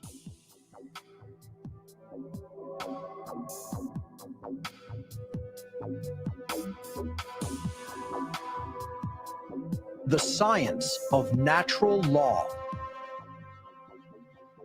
Our shared human experience on Earth is collectively created and determined by the quality of aggregate human behavior. This demonstrates the effects of the natural laws of behavioral consequence operating within the physical realm. Our free will-based behaviors operate in what is known as the plane of causality, because our behavior is the underlying cause of the physical manifestations which result in the world. The consequences and repercussions of aggregate human behavior then materialize upon the plane of effects, which constitutes the shared human condition in which all of us must live. Our aggregate thoughts regarding morality are transformed into the aggregate behavior of our species, and that behavior is then transformed into resultant conditions and consequences. Truly, we collectively reap that which we collectively sow. Wrongful action can never create goodness and harmony, and right action can never constitute a violation of rights. 2 + 2 will never equal 5, and the apple falling from a tree will never fall upwards in elementary terms. Our behavior creates our circumstances. These dynamics can be repeatedly observed, and their workings can be known as a result of such observation. The study of these dynamics in human society constitutes a science of behavioral consequence. All living beings are endowed with self-ownership as an inherent birthright, and therefore possess the natural right to exercise their own free will to live in sovereignty, free from the initiation of harm or coercion by other human beings. These principles of human freedom and rights are the very basis of morality and are governed by the spiritual laws of behavioral consequence.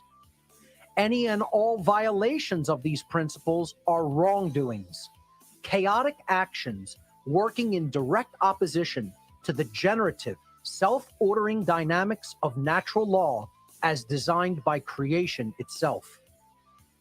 Though some may attempt to do so, these laws ultimately cannot be worked around, changed, skirted, or bent to suit human whims or desires.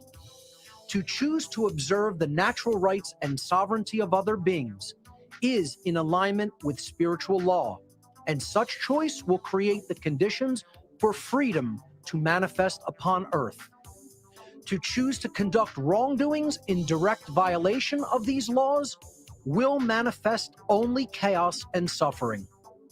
Human behavior is collectively manifested into our physical reality based upon humanity's free will choice whether to act in harmony with natural law, thus creating the conditions of freedom, or to act in opposition to natural law, thus creating the condition of human slavery. These are the universal, moral, spiritual laws of the universe that govern all of humankind. This is the science of natural law.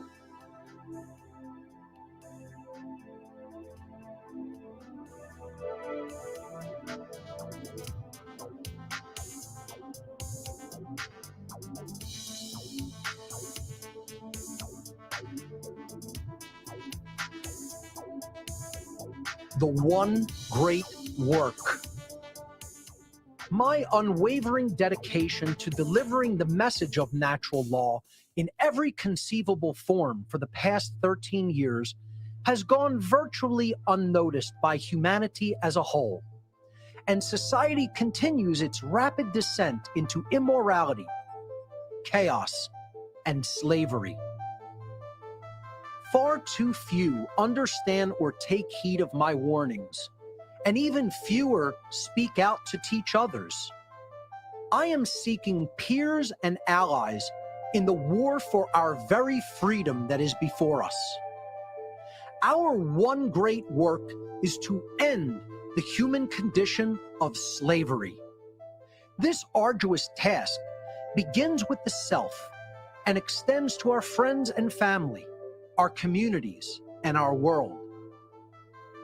Speaking out is an extreme act of defiance because those who are currently in power seek to keep their power by exploiting the ignorance of mankind. There is so much human ignorance in the world today regarding the issue of morality that the situation can seem hopeless. Becoming aware of the level of ignorance that exists, we must also come to see that the only solution to the human condition of slavery is to spread the understanding of natural law and make it common sense knowledge for everyone. The dark occultists who are currently controlling humanity seek to continue to hide this understanding and to prevent it from becoming everyday common sense knowledge on a worldwide scale. Ultimately, this documentary is a call to action for all those who have gained an understanding of natural law and its principles. A lot more teachers are needed to carry this message of freedom to the masses of humanity. There are not yet enough voices doing this. You yourself need to get involved in the effort of spreading the knowledge of natural law. The solution lies in not just knowing it, but in what you do to spread this knowledge once you have come to understand it. Start a podcast, publish a blog, make a video, publish a newsletter, make music and art, contribute resources. Do anything and everything you can to make natural law common sense knowledge to people all over the world. Only with a united effort will we have a fighting chance. We need more boots on the ground in this spiritual war for human freedom. Once you have expanded your worldview to encompass an understanding of the science of natural law, it becomes your personal responsibility to help others to learn these inherent governing dynamics of creation. Our very freedom itself depends on it. This has been an introduction to the philosophy and science of natural law. For further study, please watch my full video seminar entitled Natural Law, the Real Law of Attraction and How to Apply It in Your Life. For more information on my work, please visit my website, whatonearthishappening.com. I recommend studying my podcasts in order, starting from number 1 at your own pace, and watching my video presentations and seminars. Thank you so much for your time and attention.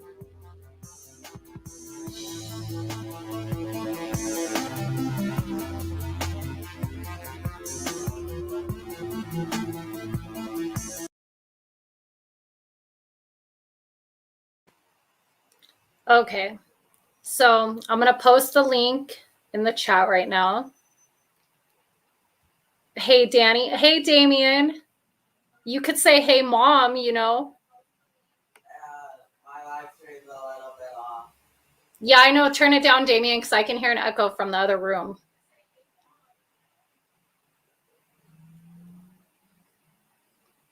That's my baby, the ha ha ha ha ha ha ha. So if you guys ever see him in any of the other live chats, you know that that's just Damien. He's not a troll or anything, even though his name is a little bit trollish.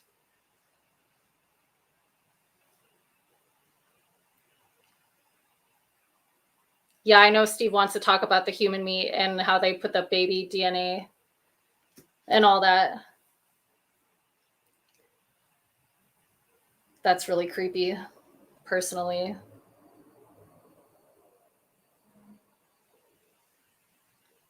I would love for him to explain it, though. Yeah, I'll wait for his live stream if he doesn't want to come up on mine and talk about it, because I know that he's been recently gathering a whole bunch of information on it. So I'll let Steve talk about that stuff, and then I'll chime in.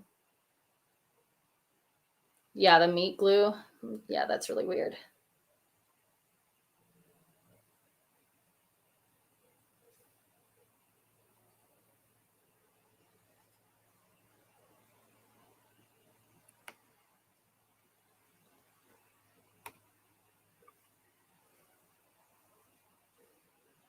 Okay, so who wants to come up? Rayshawn, your turn. All right, here we go. What up, yo? Yo, yo, yo. Can you hear me? Yeah, I could hear you. All right, cool. How's it going? Good. Hey, congratulations though on your first day. Well, thank you. Thanks for helping me, because if you didn't call me and tell me that, I probably would have been so lost and I would have started sweating and freaking out, you know? Hey, wait, hold on. I hear something. No, hold on. Okay. No, that's the background. Hold on.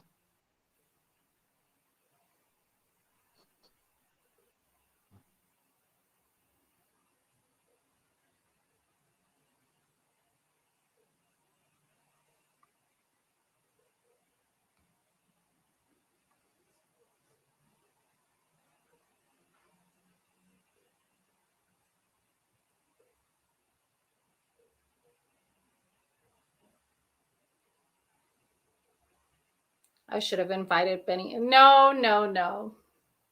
That's the last person I want over at my channel. My God. I've been working on a video though where I'm gonna take. Hello. Oh, hey, hold on. I'm talking to All right. Roof Advice. No, Oh yeah, I'm I didn't making a even know. video My bad. where. I just logged back in. Oh, okay. Yeah. So with that guy, the skeezy guy, I'm making a video about vulnerable narcissism, and I'm going to use him as an example. But we're not going to mention his name on the video, but you guys will know that it's him because you'll be able to hear him crying like a little baby.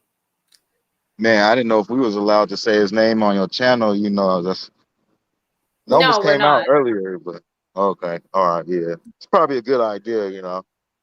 We don't want to give him any narcissistic supply in that way. Yeah, we don't want to bring that negative energy over to your channel. Nope.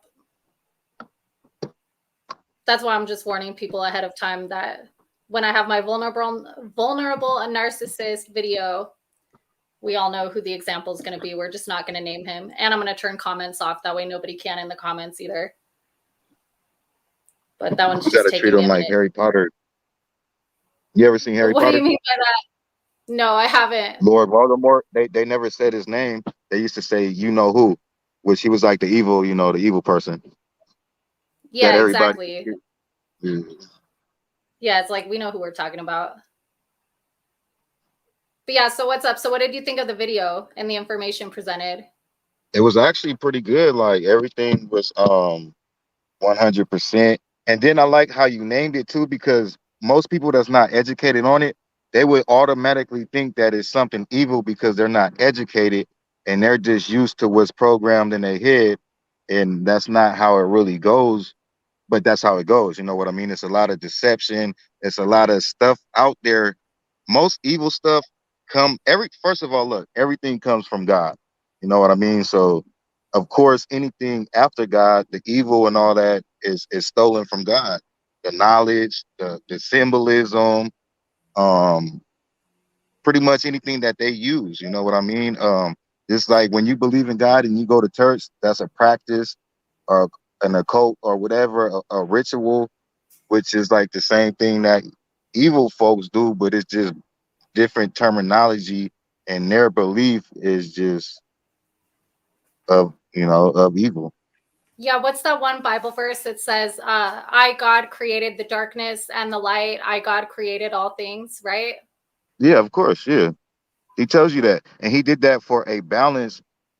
Just like we're able to have our own mind and make our own decisions and somewhat be free in a natural way, you would kind of have to create that balance with evilness, which I mean, I don't know, still a crazy story. And Well, that's both just exist. that's my It's opinion. You know what I mean? it's up to us to make a choice to do right versus wrong, Yeah, basically. exactly. So at one point, the devil had the same choice that we did, and apparently he chose that decision to go the opposite way. And that's where he already had a lot of knowledge because he was, in the this is the Bible story that he was already up there with God in heavens, and he's a fallen angel, and he was one of God's main angels, like the most beautiful angel up there, and basically like his right hand man. So he had access to a lot of information. So like like in the beginning of time, that's what a lot of people wanted was information, knowledge. So I don't know, it's crazy. You get what I'm saying? Mm-hmm. Yeah, 100%. But if you think about it, the devil lives within all of us, just like God lives within all of us. Yeah, exactly. We're created just like the earth was created with that balance. Now, the more understanding and the more blessed you is, the more fortunate you is. Um, you're gonna understand that balance, and if you understand it, you're able to control it, because this is how you could throw off your balance: is doing evil stuff. First of all, the more dark stuff you do, the more darkness is within you, so you become more dark. That's why you got these older people that's just grumpy and just ain't got no way, because they lived their whole life in darkness. You know what I mean? And if you're a good person, you're full of light. But it all starts from a 50-50. But remember this too: I believe that it is a such thing as a curse, which is meaning it could be a curse from your family, your bloodline, or your parents. Just an example right here. If both of your parents are two crackheads, right? They have the decision to do crack while just say for instance the lady, because she's the one that's pregnant. It's up to her if she wants to do crack while she's pregnant with you. So if she decides to continue to do crack or drugs, it's going to alter you as a child, and you might come out a certain way to where now you're unfortunate. Not saying that just because you're unfortunate you're going to hell or you're a bad person, because I feel most of the unfortunate that doesn't really have a choice is I feel they get a pass already to the good side. Mm-hmm. Well, it also goes back to the nature versus nurture, right? Because if you're the example that you're using where there's like a mom and she's a crackhead while she's pregnant, whatever.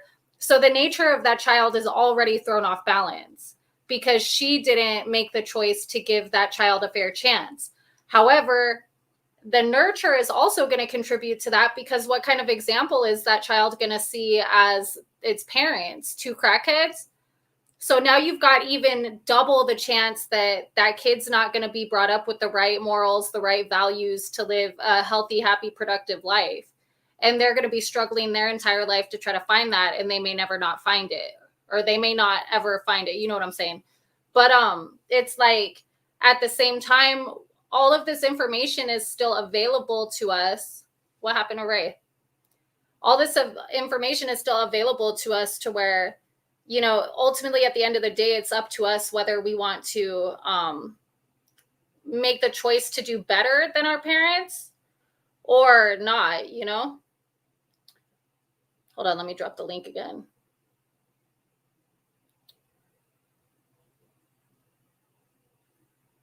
Why is there? Hold on one second. What? I'm like, sorry, something popped up on my screen and I had to get rid of it so that I could post the link again.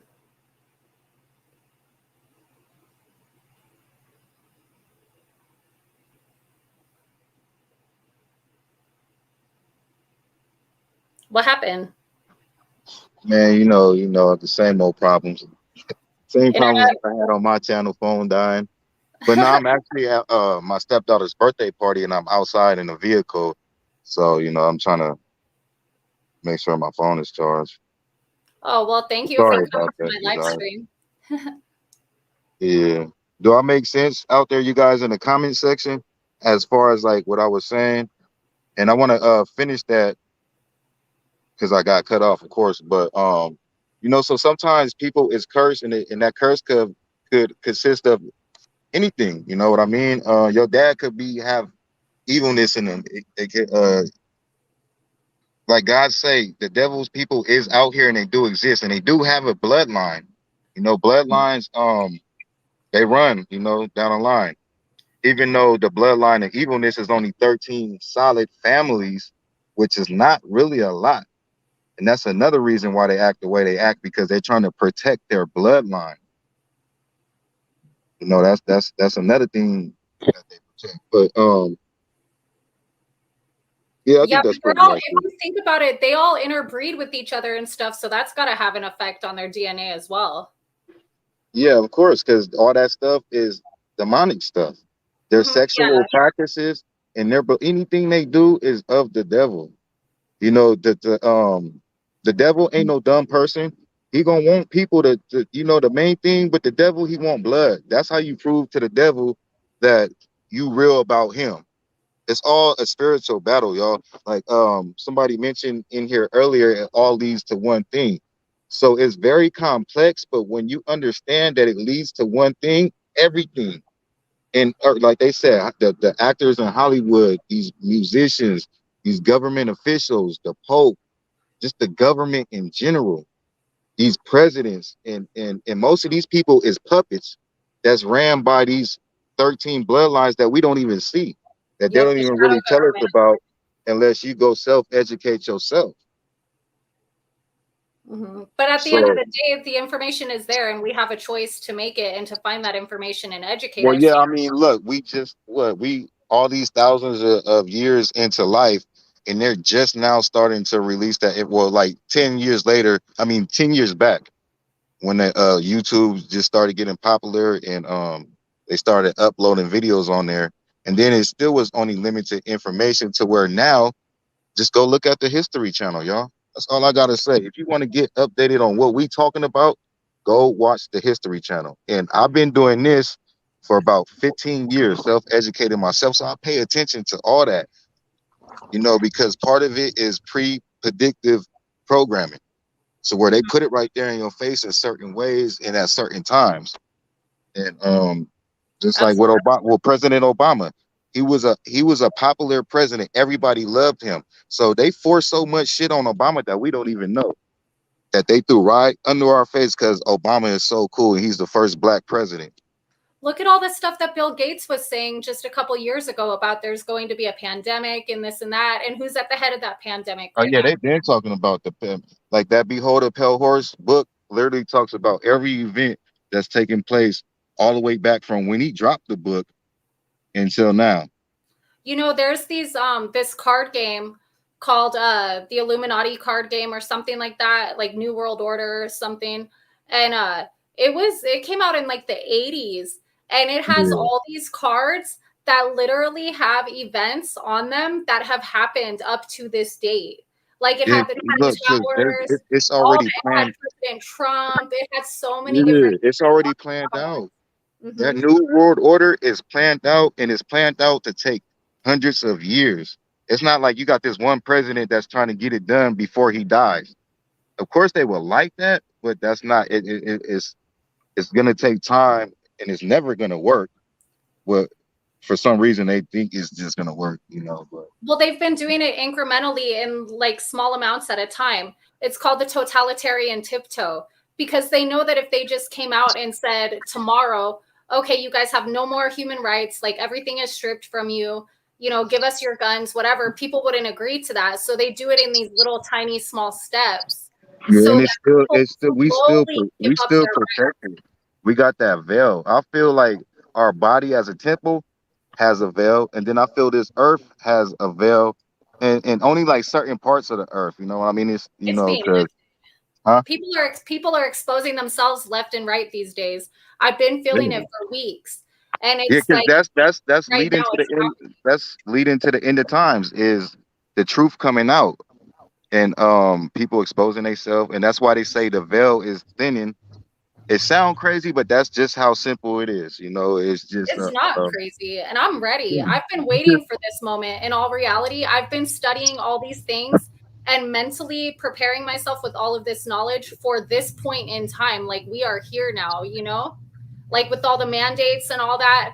I'm like, I got my religious exemption for that.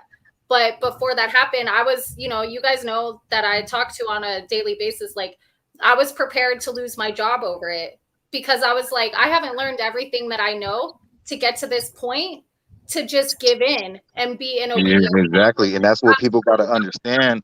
That's what these all godlike religions prepared us for this. God told us, keep your faith, don't back down for nothing, even though it's hard. But this is the test right here, and it's not like it's just popping up. It's just the way that it was. It wasn't taught to us. So a lot of stuff we don't really know, but it's happening, and things like getting vaccinated. Don't use that word. It's That's of the. mandatory vacation, Oh yeah, Rayshawn. my bad. Mandatory vacation. If we say that mandatory vacation, that's what that means. Okay, well, this disclaimer, YouTube. I'm just a visitor here, so sorry about that. Maybe that'll work. You never know. Yeah. This is not my channel. Real quick. Hey, congrats on your channel. I just hopped on to tell you. Thank you. So And just welcome. good luck with it. Good luck with it. See Sorry, how far you can get it. No, and you weren't able to Look, speak. I'm like Donald Trump right now. Look, all orange. Hey, no, I didn't even see him on here because I was looking at the comments, so I didn't see who was all on the panel. My bad, bro. Just say you blocking me, bro. That's all you gotta say. Just man up and say so. Say, hey, I'm here. Nah, good looking guy coming on over though, man. I just wanted to pop up real quick on it and congratulate you on your channel, and hopefully you do good on it. Just keep going. Thank you. Just showing you a little bit of support. I haven't been on DBs in a minute because I've been working like just nonstop work all the time. We did a really good 21 question segment that you should check out if you haven't seen it yet on his channel. I'm gonna have to check it out because I've been falling behind on it. And then Derek don't even be hitting me up to be like, "Hey, my boy, you alive or nothing?" So. Oh, that's mean. Yeah. Bro, I just talked to you. I just did something for you. Oh, you gonna tell everybody about that, bro? For real? All right. Well. Yeah. Put me on blast. We're not gonna do this on her channel on her first day, okay? We're gonna act professional. We should not. I'm gonna start beefing it with you on her channel to get people to watch this. Straight up, just like with your channel. We're gonna make this real interesting. Just make sure that everybody you send over subscribes, okay? Yeah, so that way it's for a good 90% cause. of viewers are non-subscribers, so if you haven't hit the subscribe button, do that now. I think I am subscribed. I'm pretty sure I am. Once I get out of here, I'll double check. But anyways, I need to hop off here. I need to meet up with somebody. Just wanted to congratulate you and wish you luck and show you a little bit of support on here. I'll be on and off here, so you'll see me pop up. Hey, bro, I'm gonna call you after this live, so answer, all right? Man, you ain't gonna call me. You be telling me that all the time, but you never call me.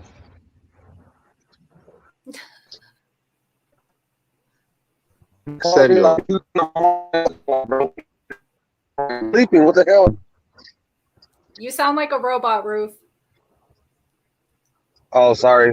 I'm losing signal, so I'm gonna get out of here. Y'all have. Let me turn my light off so y'all can see me. Hold on, cause Freedom, the Mandalorian is plugged in the kids' room. yeah. All right. So I can't see you Well, right now. Sorry.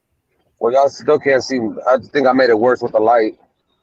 But anyway, y'all have a good one and enjoy the rest of your nights. And I'll be back on later.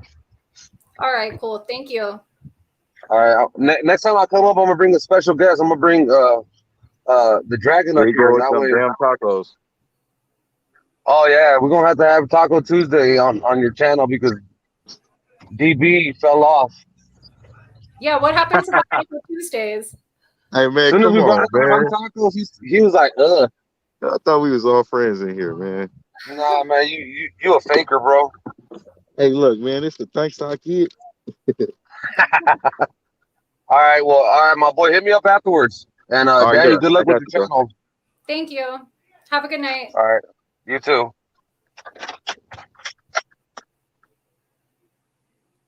Alrighty. So is there anything else you want to say? Well, you know, I'm a content creator. I could talk all day, but no, that's pretty much it though. I think I got everything out that I wanted to say. The main important part that it all leads to one thing. And that's really the main important part as far as, well, that's what helped me self-educate myself, and it eliminated a lot of confusion because you're trying to connect all these dots and trying to figure out, where does this dot go? Where does this dot go? Why is this dot doing this? Why is this dot like that? But then if you just put them all together and just realize what's really going on in life, your self-education process would, you'll level up. You feel me? Yeah, but you open one door, it leads to another hallway that leads to another hallway, right? Exactly. That's what I call wisdom. Now, knowledge is somewhat limited, because you can have knowledge on just say one dot. You know what I mean? But wisdom, I feel, is like you're able to accept them doors being open because you're open-minded about everything. So when that door opens, you're not confused. You might not know what's going on, but you understand why this door is open because everything is unlimited. The universe, as far as we know, is unlimited. Well, not only that, but knowledge is when you learn something like from, word of mouth, somebody else, or from reading it in a book. Then you have the knowledge to prepare you for that experience. And through that experience, you gain the wisdom on that particular Yeah, subject. exactly. Yes, that's exactly what I'm saying. But you do need the knowledge first to have you like better equipped to Yeah, of open course. that You door gotta to start. talk You to gotta somebody. start with knowledge. Is you can't Mhm. just not have knowledge and go straight to wisdom. Maybe one of these days I'll do a live about the Kabbalistic tree of life, because it has these different discs on it that represent like there's God at the top, and then you have knowledge and wisdom, and then you have like different branches on the tree. Pretty much, they're called Sephiroth, and there's Yeah, nah, that'll be cool. yeah. Yeah, I'll teach you guys all Like kinds of esoteric stuff. we talked about a lot of this stuff, and I just feel what you're doing is good because even though I'm educated on most of this stuff, I don't know how to get it out there as good as you do. You know what I mean? Like you do a better job on that part, which it's just good at the end of the day because it's that time in life to where the truth needs to come out. And real people is gonna help each other. Like, what I can't do, you could do. Boom. And that's Yeah, and just then what I can't do, you could do. So that's why we all need each other. and then every You muted yourself.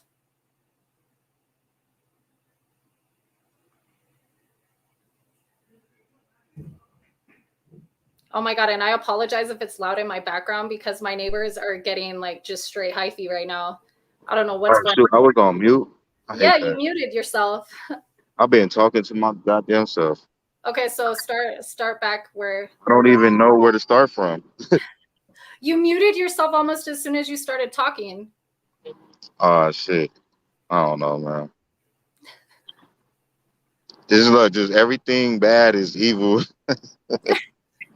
That was the devil right there trying to mute what That's you the were saying. answer to all the questions. Evil, evil, evil, evil. Evil is trying to silence you right now. No, for real. It's like when I first started my YouTube, like You know, I had to go get the updated devices, so my phone kept dying, overheating, and then I've been cool. And then now we on your first live, and then my phone died, and crazy, man. Maybe it's you. Maybe you're the common denominator. Yeah, because sometimes I really just don't care, and materialistic shit. You know. Oh, sorry about the cuss word. I don't give a fuck. I don't know if you cuss on. Do you cuss on your channel? Why not? I cuss all the time. Yeah, it's a freedom channel. Like I feel free over here.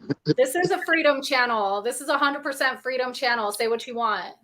Just call it a mandatory vacation if it's like, a code word. Yeah, it is like a vacation though, for real. Freedom. It feel good to be not on the today, other side. Satan, but like in my head, I read that not today, Saturn. Oh God. But yeah, and let me bring this up real quick. The boys, of course, there's a lot of evil stuff involved with the boys' case, which just connected to all the information that you got tonight is connected to what Trezell believes in, evilness. So that will be an example right there how you would connect the dots. Everything connects. It leads back to the same shit, evil. And why people do this stuff and why these type of things exist. We love people. We wouldn't murder people. We wouldn't hurt kids. But you got to understand that it's evil blood out there that have no emotions. Them people that have no emotions do them type of things. They think that they can steal from others, whether it's stealing life, stealing property, stealing, their right to safety. And that's pretty much, Trezell has taken all of this knowledge and used it in the opposite way to create a power differential between himself and others, like meaning the children or whoever else he thinks that he's getting over on. And that's the problem. That's why we need to know these things, and we need to understand our own rights and our own responsibilities so that we don't allow these things to happen to our own families. And look, let me tell y'all this to eliminate the confusion. These evil folks know God exists. Trust me, they know the devil comes from God. They know everything comes from God, but they just refuse to live like that, and they roll with the devil. But these folks know, these scientists and these folks at CERN, we know, like we believe in, we here because of God. And the evil people, like the evil scientists and stuff, they dig deeper into it. That's why they steady doing these demonic researches and everything outside of God, trying to find every way outside of God to say how this earth was created. Well, and not only that, but they occult the information, meaning that they hide it, but they hide it in plain sight. So then when we don't take notice to it, they consider that in their minds that we're giving informed consent. And in a way we are, because when the knowledge is right there in front of our face and we turn away from it, that's a willful ignorance. And that's, basically giving informed consent. So then they think that they can get away with it and they're not going to have to pay the karma because we've consented to it by not doing anything about it. That's why it's important to know that you have a right to self-defense in whatever way that means. But the real evil folks, the real evil folks, because you got them fake evil folks, the watered down ones, like you said earlier, that's not even really educated in what they practice. You know what I mean? Like all these government officials is evil, but that don't mean everybody that's involved knows. Like, you get what I'm saying? Yeah, they may not be aware of the fact that they're involved in some kind of organization that at the very center is completely nefarious and blasphemic, blasphemous, like. You got a lot of government officials that really think they doing God's work, and they're not, just on the fact that you're part of the government. Even if you just a freaking CPS worker that you think you're helping kids, but you're part of an organization that sacrifice kids. Well, also they're order followers, so they're just doing what they're told, and that's one of the worst things we can ever do because that takes your own responsibility to make a moral decision with every decision that you make. They're little uneducated toy soldiers. Just like this, shout out and much love to everybody in the military because they do risk their life and think that they're fighting for our freedom, but at the end of the day, these people that run the earth create wars. It's not about money. It's not about none of that. It's about their agenda and sometimes precious metals like gold and oil. And, well, oil is not a metal, but Gold, things oil. that's somewhat value to them in their life. Mm-hmm. Yeah, that's their god. Gold, oil, drugs. Yes, exactly. You can turn it on. Just like the Reaganomics, you know what I mean? Ronald Reagan was aware of these drugs, all the crack that was brung into America in the beginning and distributed to major cities where mainly black people of poverty or just poverty in general. He was aware of that. You know, that was a big part of their plan, their agenda to depopulate, to do whatever. You know what I mean? They're gonna try to alter God's people in any type of way. Have you seen that documentary on VH1, The Crack Epidemic? Probably, most likely. It came out a long time ago, but that had me in tears. Like, it was really sad the way that they were talking about how basically what they did was they distributed crack into 3 major cities, but then they put on the news all over the nation that we're in this like crack epidemic. And what it did was it basically was telling it was focused towards Black people, and it was basically telling them like, hey, you can get rich off cocaine and this is how you do it. And Yeah, so exactly. then it becomes a problem in all of these small towns and all of these places where it was not originally a problem, but now they know the formula. Yeah, exactly. I mean, and it's pretty much common sense. They wouldn't have to distribute it all the way across America, just the main cities. And then you got people of poverty to where we don't want to do that, right? But it's we're a product of our environment. It's in our face. We already poor, so we're gonna be tempted by that. Exactly. And most people are gonna do that. That's why, you know, some of these American gangsters, only some of them though. You know, I feel they don't deserve what they got because just a product of their environment, and they're not even the real criminals. So it's not fair at the end of the day. Not only that, but like when we were talking about the topic of drugs earlier, people have a right to put what they want into their body. People also have a right to free exchange with other human beings. So if somebody has a product and somebody wants to buy it, they have a right to engage. Yeah, exactly. That's part of God's nature. I mean, That's you able to make your own decision and do and what you want to do. That's between you, your body, and God. Yeah, and it's not okay to hurt people and stuff in the process, but like that act in and of itself is not, you know, it's not, it shouldn't be punishable by law. It's not punishable in nature. The only punishment is going to be whatever you do to your own body according to natural law. So what does that have any, like, what business does the government have getting involved in that? They don't get involved and tell us that we can't become obese. They let us eat whatever we want. In fact, they put a lot of GMOs and other harmful chemicals inside of our food, but that's totally legal. Until they put restrictions and everything on the food to make sure that our food and our nourishment is healthy and 100%, I don't see why they put any kind of outlaw on any kind of drugs or other illegal substances. Because that's just part of their deception. Deceiving as hell. They're gonna do good things too, just to deceive people and cause confusion. Anything with deception and confusion is taking you away from God. Or well, most people. You know what I mean? Exactly. Yep. God, you know, didn't bless everybody to be a natural. You know, some people turn right. Some people have to go through years, and the government and the devil knows that too. So they try to alter that and stop that before a person can even be awoke.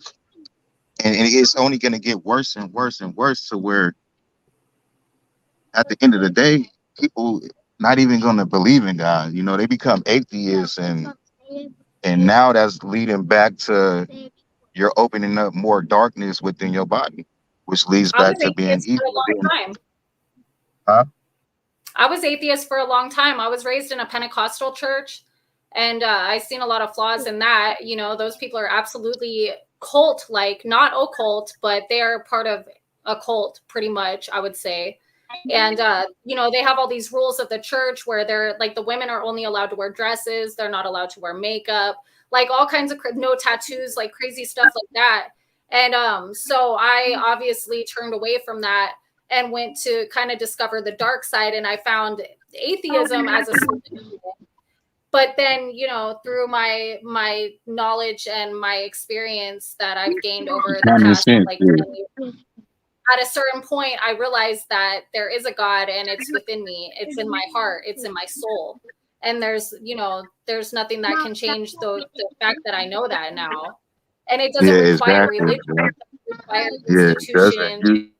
You have your own temple. God is within you. Like, I started off as a Christian, so I was never really an atheist.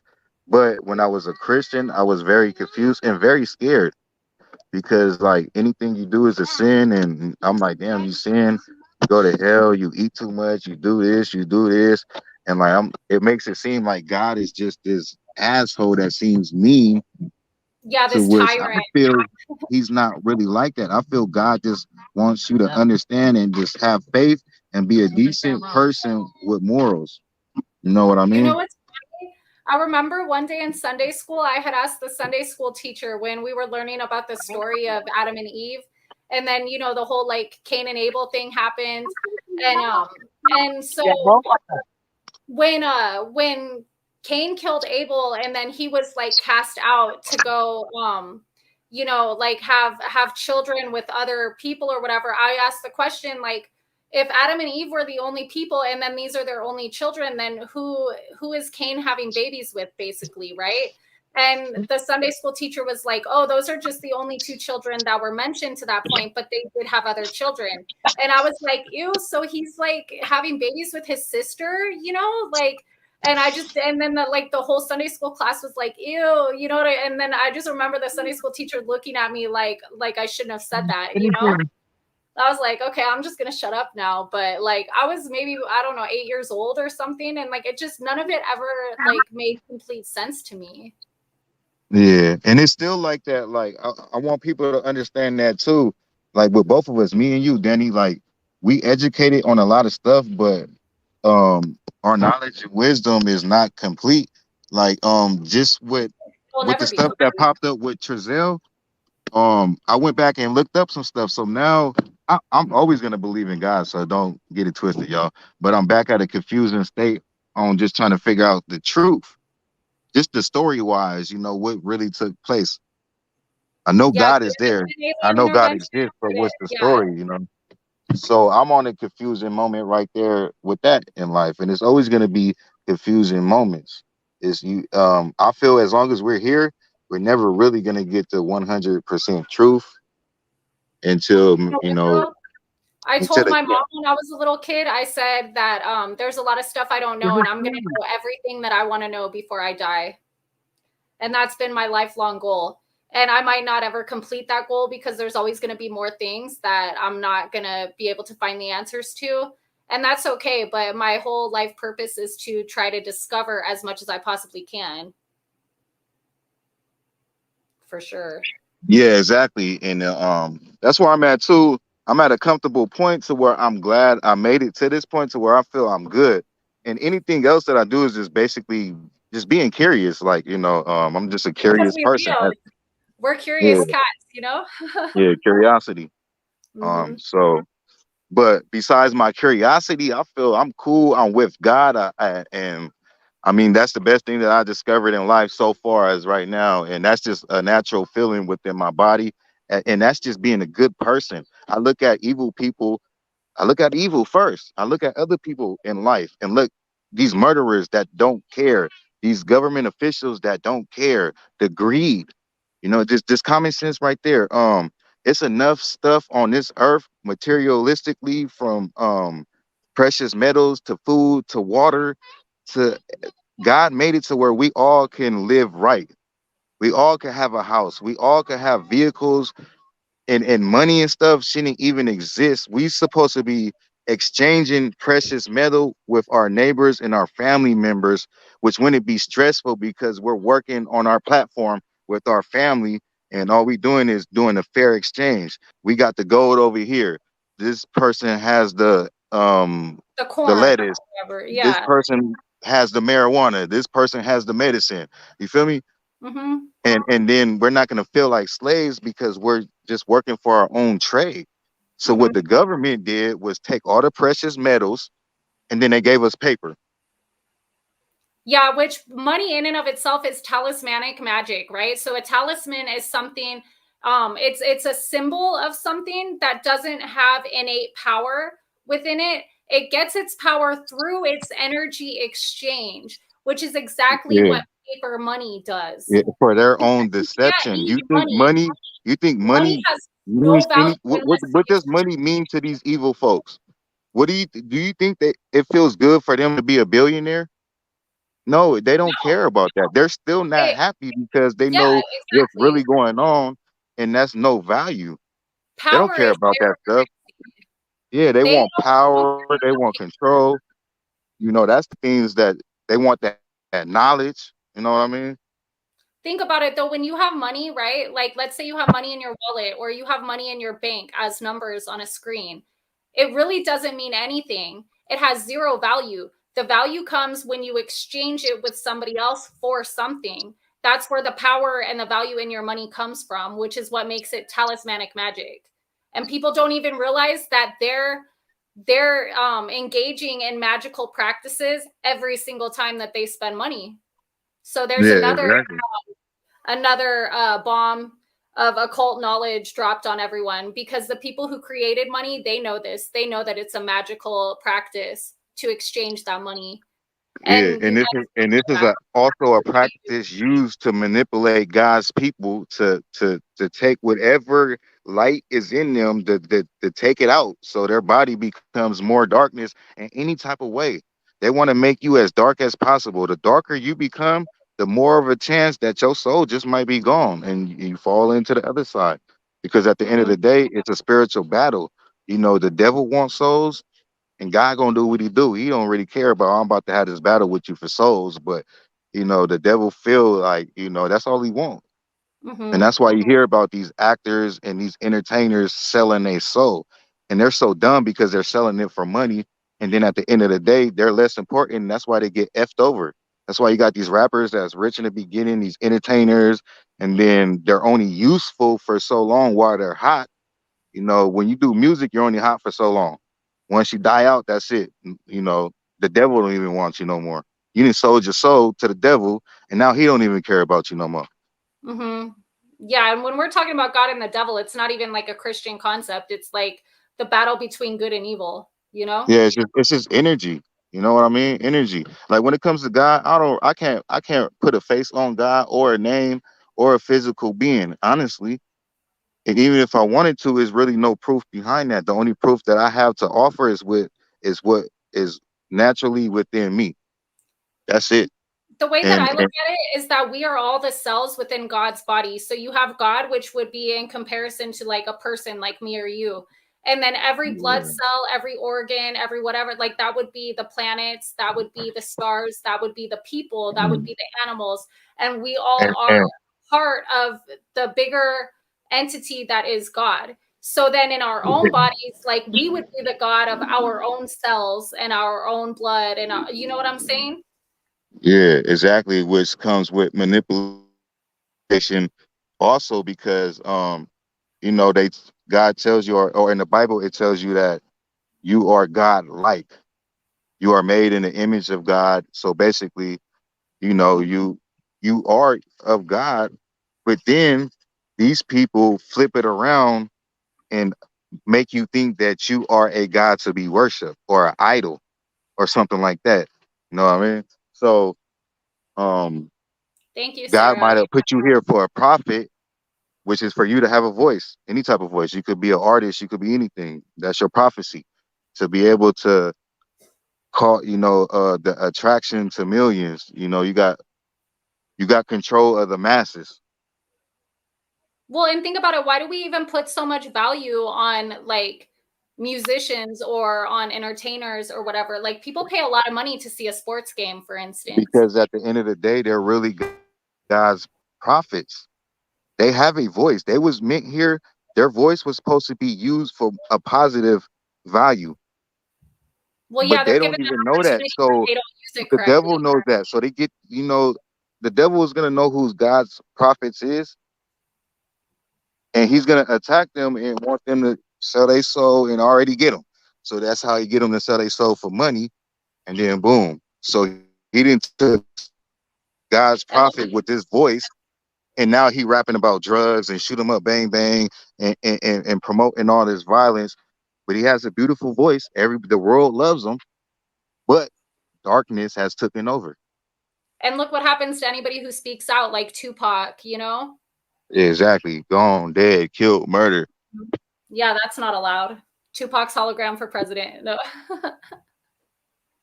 I'm gonna keep pushing that until it happens. I'm just saying. Yeah, Tupac definitely got murdered. Like he exposed the government to the max. He put the K to the Illuminati. That thug. That's why I represent thug life. When I say thug life, it's not because I'm a thug in the streets.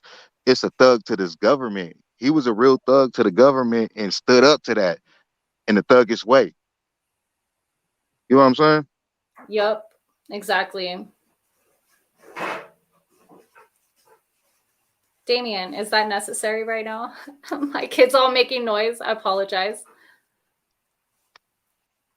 So anyways, okay, I'm about to end this live. So thank you for coming on my panel. I appreciate it. It's about time, right? Yeah, for reals. So, and thank you to everybody in the chat who came for my first live stream. I really appreciate it.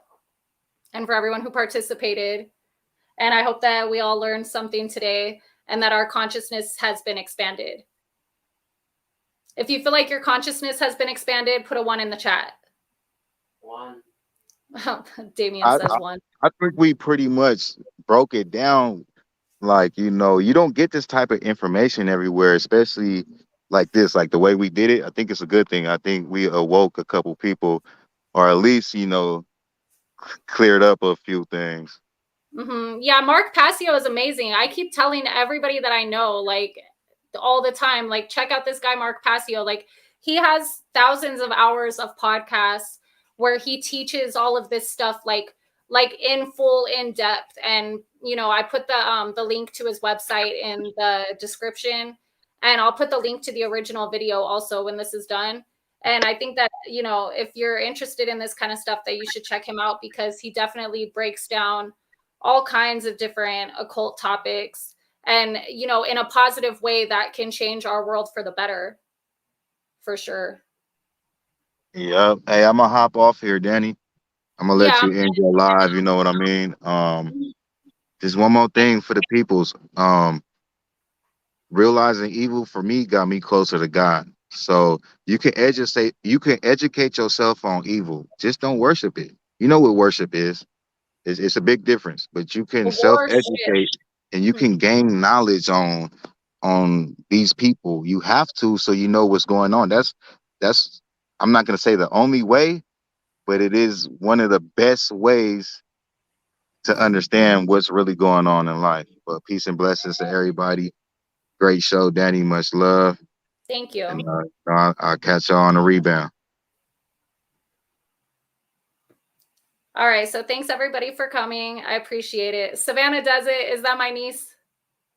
It has to be. When she said you did great and look better. Amal, that has to be my oldest niece that I held in the hospital the day she was born and looked into her eyes and gave her my beautiful eyes. Is that you, Savannah? Yes. Okay. Thank you guys for coming. And I'll see you guys next time with some more interesting information. Bye.